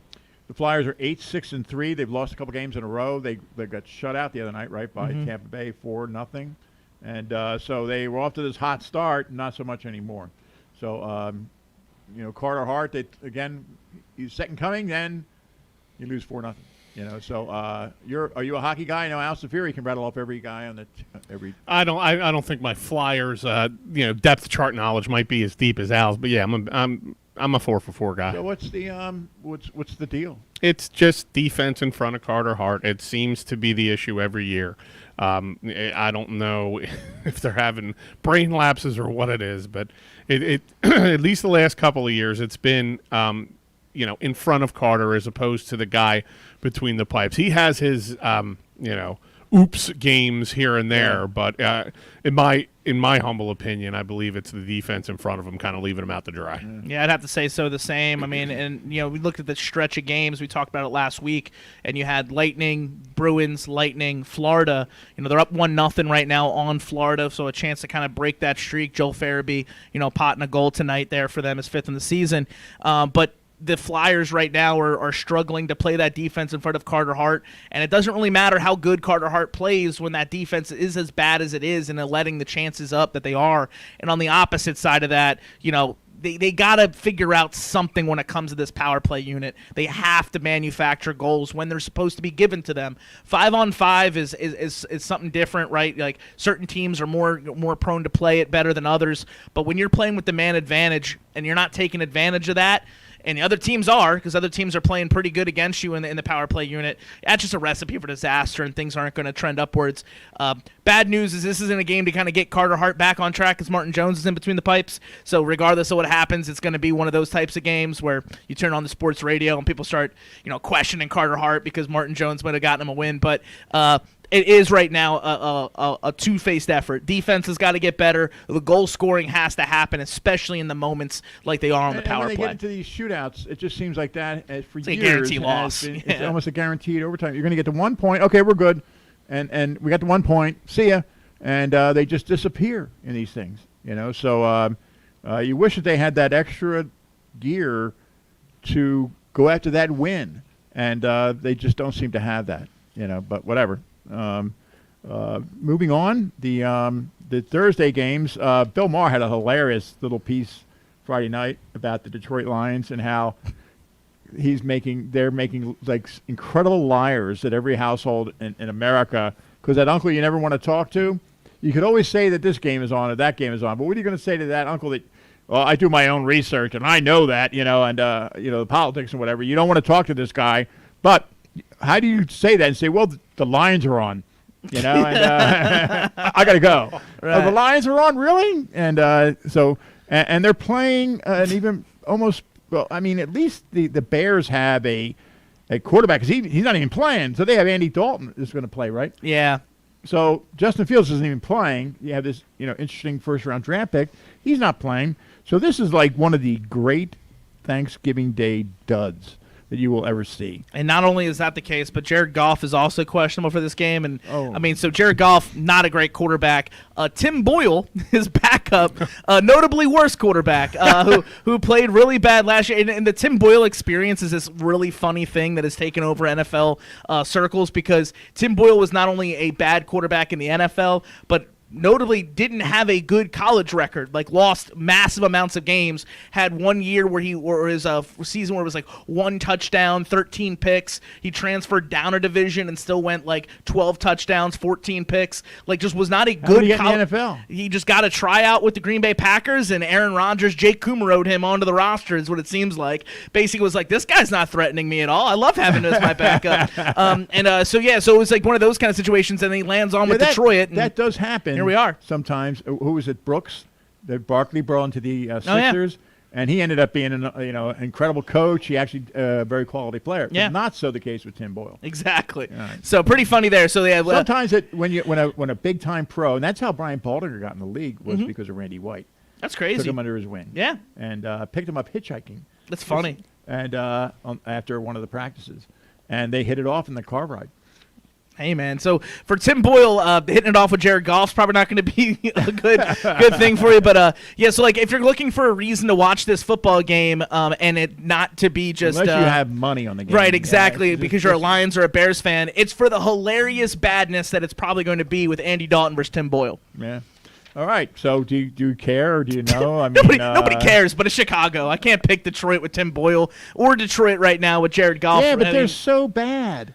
I'm going to take Detroit just because they have to win a game, and this is the setup for them. Detroit has showed you they don't have to win a game. Yeah, but they tied Pittsburgh. Right. And so they could be the only 0-16 team and the only 0-16-1 team. And against the Eagles, so I'm just going to take the Lions just for the heck of it. Oh, man, it's fair. Nobody else Al has Chicago down here as his pick. All right. Which I would second that. Second it on Chicago. I'm tracking you too, TK. You get picks here. All right. The Las Vegas Raiders, who are reeling right now, loses to Cincinnati last week, are at the Dallas Cowboys, who stunk the place up against Kansas City. Is this a kind of a get-off-the-mat matchup for the Cowboys? Because the Raiders are just awful right now. Derek Carr, now has 9 interceptions on the year. They don't have much of a running game right now statistically. And when you give up 32 points against Cincinnati, you're not exactly playing great defense either. No, you're not. And you're on the road. And so and Micah Parsons is probably licking his chops he's got 8 sacks now. He's probably licking his chops to pad those numbers, right? Defensive Rookie of the Year at the very least right now, Micah Parsons looks like to be. I mean, not only 8 sacks, but when you put that into context of him playing a position he hasn't played since high school and tallying up 8 sacks, it's even more impressive what Micah Parsons has been able to do. And that's why I give the Dallas Cowboys the bigger advantage here, because right now their offense is struggling a bit to find some semblance of get back. They're not going to have CeeDee Lamb again, no Amari Cooper. It's going to be a really kind of topsy-turvy game. He's injured. And so you never know what's going to happen there. But I think what's going to happen here is the Dallas Cowboys keeps them in the game enough on the defensive side of the ball that allows the Cowboys to score more than 9 points, but probably not too much more, but still beat the Raiders on Thanksgiving. Al has Dallas. I second that pick as well. Okay. I'd love to take the Raiders, but I can't. It's just too. I was thinking I wanted to as well, but because the Cowboys are wounded and they didn't not playing well. I mean, Cowboys lose this game and Eagles win next week. Woo! This week, because I mean, you got to think about it this way, like again, you don't want to ever look past an opponent or anything like that, but if you're an Eagles fan right now, you're thinking you should have 2 back-to-back wins in your pocket against New York teams. If Dallas drops a game on the in-between, that's going to make this race tighten up nice. A team that's stinking the place up. Exactly. Yeah. All right, the Buffalo Bills, who, stinking the place up, the Buffalo Bills are at the New Orleans Saints. Again, another kind of dud, and the Buffalo Bills on the road against the Saints. I'm going to have to go with the Bills because of the quarterback play. Yeah, Trevor Siemian looked incredible the last third of the game against the Eagles. He did. He looked really good there, so in different spurts. But it's just really tough to trust that offense. No Alvin Kamara again this week on a short week. They don't have their playmakers, and Buffalo is rough, but they're not that rough. I'm taking Buffalo. Yeah, me too. Buffalo for Al, Buffalo for me. All right. The Pittsburgh Steelers are at the Cincinnati Bengals. This is a rivalry game. Bengals did win against Las Vegas. The Steelers lost in a shootout with the Chargers. And Ben Roethlisberger is still out there playing, and he hasn't been leveled yet. Joe Burrow throws a lot of picks. They're -3 at 14 turnovers so far this year. But the Steelers have 11. I'm going to take the Bengals at home. Yeah, I'm leaning Bengals here, too. I mean, the Steelers in that game against the Chargers showed that they can have an offensive outburst, something that they haven't really been able to do. But giving up the 37 on the defensive side of the ball, I think, was the more surprising thing. And going on the road to Cincinnati for an offense that is clicking a little bit here is a scary proposition. So I'll take Cincy at home. Yeah, and it's a great matchup with Trey Hendrickson against T.J. Watt. Between the two of them, they've got 20s in the 20s in the number of sacks they've had between the two. So if you're an O-lineman, Neither side is like, right. Who's the tackle gets to take these guys. But I'm going to take the Bengals. Al has the Bengals. I'm going to take the Steelers. All right. I think the Steelers kind of ride off some of that offensive output they put on last week, and maybe their defense is a little angry this week. All right. Well, we have the New York Jets are at the Houston Texans, and this is another just brutal game. Zach Wilson is going to start for the Jets, and Tyrod Taylor, who looked incredible last week against against Tennessee. Yeah. And he had, in a lot of the frames doing really good things, was Jimmy Morrissey playing center, number 79. So you know what that is, right? I featured him in Football Stories this week. Oh, okay. I did a phone interview with him down there right before he started his first game. Yep. So we're having very good luck with the kid from Devin Leary for NC State, although they lost, but they won. They came back and won last week. And Jimmy Morrissey. Yeah. So I'm going to go with Jimmy Morrissey and the Houston Texans to come out and win. Yep, I'll take the Texans here too. The Jets are a dumpster fire franchise who traded actual picks for an unvaccinated quarterback and are now paying for it with not only him missing the game, but also the best quarterback on the roster, Mike White, also missing the game because of close contact, and now have to be forced to start their second overall pick, Zach Wilson, who has also looked like dumpster fire. So congratulations to the Jets on setting your franchise back even further. Texans. Texans for Al, Texans for me. All right, the Tampa Bay Buccaneers are going to be at the Colts. This is a really good game because the Colts are playing very well right now. They crushed Buffalo 41-15, and the Bucs crushed the Giants 30-10. So I'm going to go with the Colts at home. Jonathan Taylor, he can't be stopped. He's number one in the league in rushing. He's got 13 touchdowns. Leonard Fournette's a nice player, but not even close. No. And so, Tom Brady's leading the league in touchdown passes. Great, but Carson Wentz has an 18-3 touchdown to interception rate. Yeah. They're protecting the ball. So, and they're number one in the league in the turnover ratio. 25. They've taken the ball away 25 times, and only turned the ball over 10 times. So I'm going with the Colts at home. I'll take Tampa Bay here, but I think this is going to be one of the best games of the week. I anticipate a very close game, one that's very fun to watch if you're, obviously in the 1 o'clock window there for this game. So definitely watch this one if you can. But I got to take Tampa. I'm going to take Tampa Bay here just to see what they did against New York on Monday night. Kind of again getting the monkey off their offense's back a bit, and I think they're going to go against a really weak defense in the Indianapolis Colts. I'm and not put up holding a enough points. bad HBO thing against them, so I'm going to take the Colts. Al has Tampa. I'm going to go Colts. There you go. Smart man. Atlanta Falcons, who was my bracket buster last week in a big way. And if they lose, there's no, edgy feeling like, they lost 24-23 or something. You know what I mean? They got crushed by New England, 25-0. And one of them was a pick six, I think.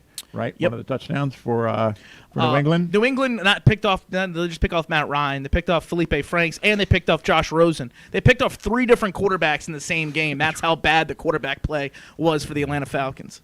So I have to go with I'm going to take the Jacksonville Jaguars to win their 3rd game of the season. Yeah, I mean, they're just a weird team. Jacksonville, it's hard to bet on them, on any situation. Yeah. But you're catching a bad team, going on the road, even though you're a bad team, you hope you can catch them there at James home. Robinson, 5.1 yards per carry, 7 touchdowns on the game. He's not doing too bad, and next year they'll get Travis Etienne back off of the Liz Frank surgery he had in the offseason. So running attack, it's looking good. Trevor Lawrence, looking good. Everything else on the team needs to improve. Yeah. What's your pick, man? I picked Jacksonville. Jacksonville.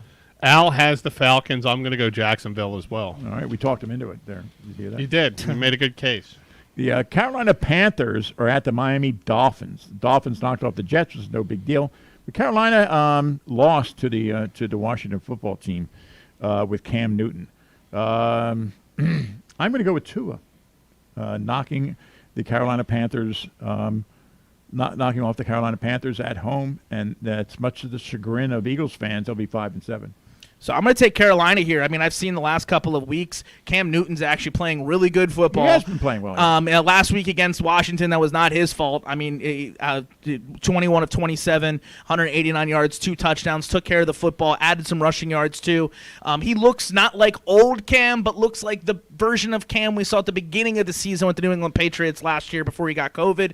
And so I think that's enough to take on a bad Miami team who made it a game between a bad New York Jets team last week. Al has the Panthers, and I'm going to go Panthers as well. The Tennessee Titans are at the New England Patriots. We talked about the Herman Edwards and the it. You know, if you have it, don't let it go. Tennessee had there for a few weeks, and they lost it last week, losing to a bad Houston team, 22-13. Of course, they have the ultimate game manager and rookie Mac Jones. Has been playing pretty good. So this is really good coaching by Bill Belichick. Will it be enough? Because I like Mike Vrabel, and but they're going to be at home. I have to go with New England to improve to 8-4. Yeah, I mean, if Derrick Henry was playing in this game, or even if they just had healthy wide receivers, Tennessee could make something out of this. I just think when you're traveling to New England and you're catching them off of basically the mini bye, winning the way they did on Thursday night, that's a really tough task. And the first-seeded AFC East New England Patriots look to stay there at least for one more week as they take on a good Tennessee team and beat them at home. Al and I both have the Pats. Okay, so it's unanimous. We're all taking the Pats. All right. We already talked about the Eagles. And the L.A. Chargers are at the Denver Broncos. The Broncos' last loss was that, terrible showing with Teddy Bridgewater and against Justin Herbert, who I think he rebounded. He lost the week before, right? And comes back and wins a shootout with the Pittsburgh Steelers. Justin Herbert's having a nice season, but he's got, he does turn the ball over a little bit. And they have a decent running back in Austin Eckler.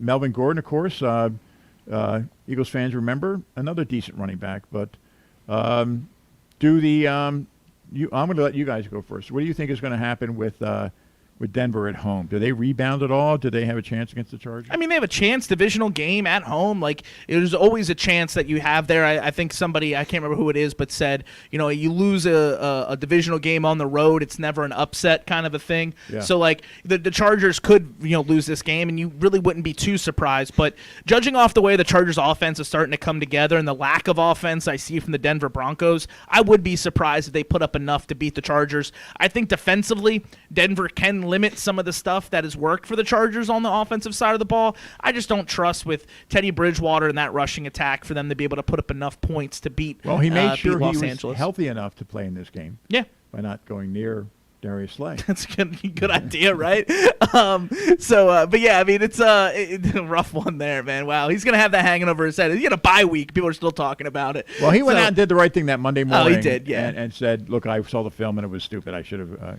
at least made an attempt. I should have just not been in the frame. What is Al taking? Al has the Chargers, and so do I. I'm going to go with the Broncos at home. I think they want to rebound after what was a pretty humiliating loss, and there were moments in that game where they could have taken it over. Yeah. And just a bounce here, a turnover there, Darius Slay running by, and oops, and they win. So anyway, the L.A. Rams are going to be at the Green Bay Packers. And is Aaron Rodgers something with his toe? What's going on with that? Somebody said he had COVID toe, so he was like, I got a fractured toe, and he's out there holding his foot up in a press conference. Really weird He's stuff. He's getting strange. He's getting kind of like a footballer's version of Howard Hughes. I think he's always been strange. I think it's just like now we're really noticing it. And his straggly hair, he always looks like somebody from Game of Thrones and needs a shower. So that was the creepiness of Game of Thrones, is everybody in that, all the men. Yeah. The women look like they just hop in the shower every hour. You know? But the men look like, when was the last time he took a bath, dude? And he has that look, doesn't he, with the straggly hair? Yeah, he does. And so there's some weird stuff going on there with Aaron Rodgers. And so I don't know. But he keeps winning. Although he lost in a shootout to the Minnesota Vikings last week. A lot of people, there were the two teams that, the Eagles and Minnesota were the two teams most of the national guys were saying, hey, watch out. because the Vikings are playing really well, and so are the Eagles. Yeah. So the L.A. Rams coming off they got crushed by San Francisco 2 weeks ago, 31-10. Do they rebound against the Green Bay Packers? I mean, I don't know. And they're going to have Odell Beckham Jr. They were going to get to use him. And what's going on with that? I mean, yeah. I mean, it takes some time for a guy to implement himself in the team like right away. The thing with Odell Beckham Jr. and I brought this up before that San Francisco game was you're talking about a guy who's coming in who you're thinking is a luxury. He's your third weapon, and now with Robert Woods being out, he's elevated to being somebody you have to actually rely on, and not over his career a very good run blocker, something that they asked Robert Woods to do very frequently. So now we're kind of putting him into a role that he's, one, not familiar with, and two, hasn't had a lot of great success with. So it'll be interesting to see how quickly he can build up a rapport with Matt Stafford. And I just think that going on the road and playing the Green Bay Packers, coming off of a loss the way that the Packers did in that game, it's just going to be a tough test. I think the Rams still deserve to be, mentioned in the upper echelon of these NFC contending teams. I just think the Packers are the best team in the NFC still, and so at home, I think they get the win. Agreed. I'm going to take the Packers. Agreed. Al, too. It sounds everybody's taking Green Bay. All right. Now, Sunday, another Sunday game. The Minnesota Vikings, fresh off that win, are going to be at the San Francisco 49ers, who knocked off, big bad Jacksonville, 30-10. I don't know. They 49ers are 5-5. Vikings are 5-5. May the fives be with you. What are your thoughts? We'll go with Tom first. Al goes San Fran. I go San Fran as well. I like the way San Fran's kind of putting stuff together this season. Yeah, I mean, San Fran and Kyle Shanahan are doing something very similar to what Nick Sirianni and the Philadelphia Eagles are doing, where, they're building an offense that works for a quarterback who is fairly limited, right? Jimmy Garoppolo is limited in his passing ability, but they're just taking what he does best and not asking to do too much more than that and run the ball well. Elijah Mitchell is running the ball really well. They're getting good running ability out of him. When they're mixing in Jeff Wilson, they're getting good rushes. Trey Sermon, their draft pick this year, can't touch the field because of how good they are at running the ball with some of those other guys. And so, I'm going to take San Francisco at home here. I think it's a tough test for Minnesota to travel all the way to the West Coast and play San Fran, coming off of that big emotional win that kind of kept their season alive against Green Bay. San Francisco needs that win just as much. So I'm going to take San Francisco in this game here, and not to say that I think they're a contending team, but they just do everything just average or well. And I think that's enough to beat Minnesota, who's a little bit more streaky and up and down. I'm going to take Minnesota. I mean, Kirk Cousins is having a Pro Bowl year. 21 touchdowns, just 2 interceptions, 106.3 quarterback rating. Dalvin Cook, 4.6 yards per game. They just need to have Everson Griffin step up and be a leader on that defense. Yeah, he's having a scary situation right now, actually. Griffin is. He was in his house, and there was a gun discharge, and was talking with he's like basically in his house, locked in his house, as police are trying to like get in and try to figure out the situation. So that's another thing too that's going on with Minnesota. It's kind of hanging over their head right now. Well, what's his status? I mean, I didn't hear anything. Mike Zimmer, basically, they asked him about certain things, and he essentially said, "We're just worried about Everson as a person." Looks like 3 hours ago, so I guess it updated, said he left his home and he's getting care. So I'm going to say he's not playing in this game, and we'll see what his maybe that helps them. Yeah, he was making. If he's a distraction. Yeah, and he's getting help. Maybe that helps. I'm still going to take the Vikings, but I think Kirk Cousins will outgun Jimmy Garoppolo. Yeah, and obviously everybody wants just have good things to happen for Everson as a person. He was saying that there was somebody breaking into his house and that he had a gun ready for. It was a bunch of different stuff, and there was a discharge of the weapon, but apparently police couldn't find any implicate of somebody actually trying to break in, and so people were thinking that it was more of a mental issue there with Everson as he was going through it. All right, we're getting out of time here. The Sunday night game is the Browns at the Baltimore Ravens. The Browns won on a touchdown by a running quarterback who wasn't Baker Mayfield, right? Wasn't it one of the receivers went back to pass? Jarvis Landry. And decided, I'm going to do a Jalen Hurts here, and I'm going to just bolt right down the middle and score, right? Hey, man. And a 13-10 game, that was huge, right?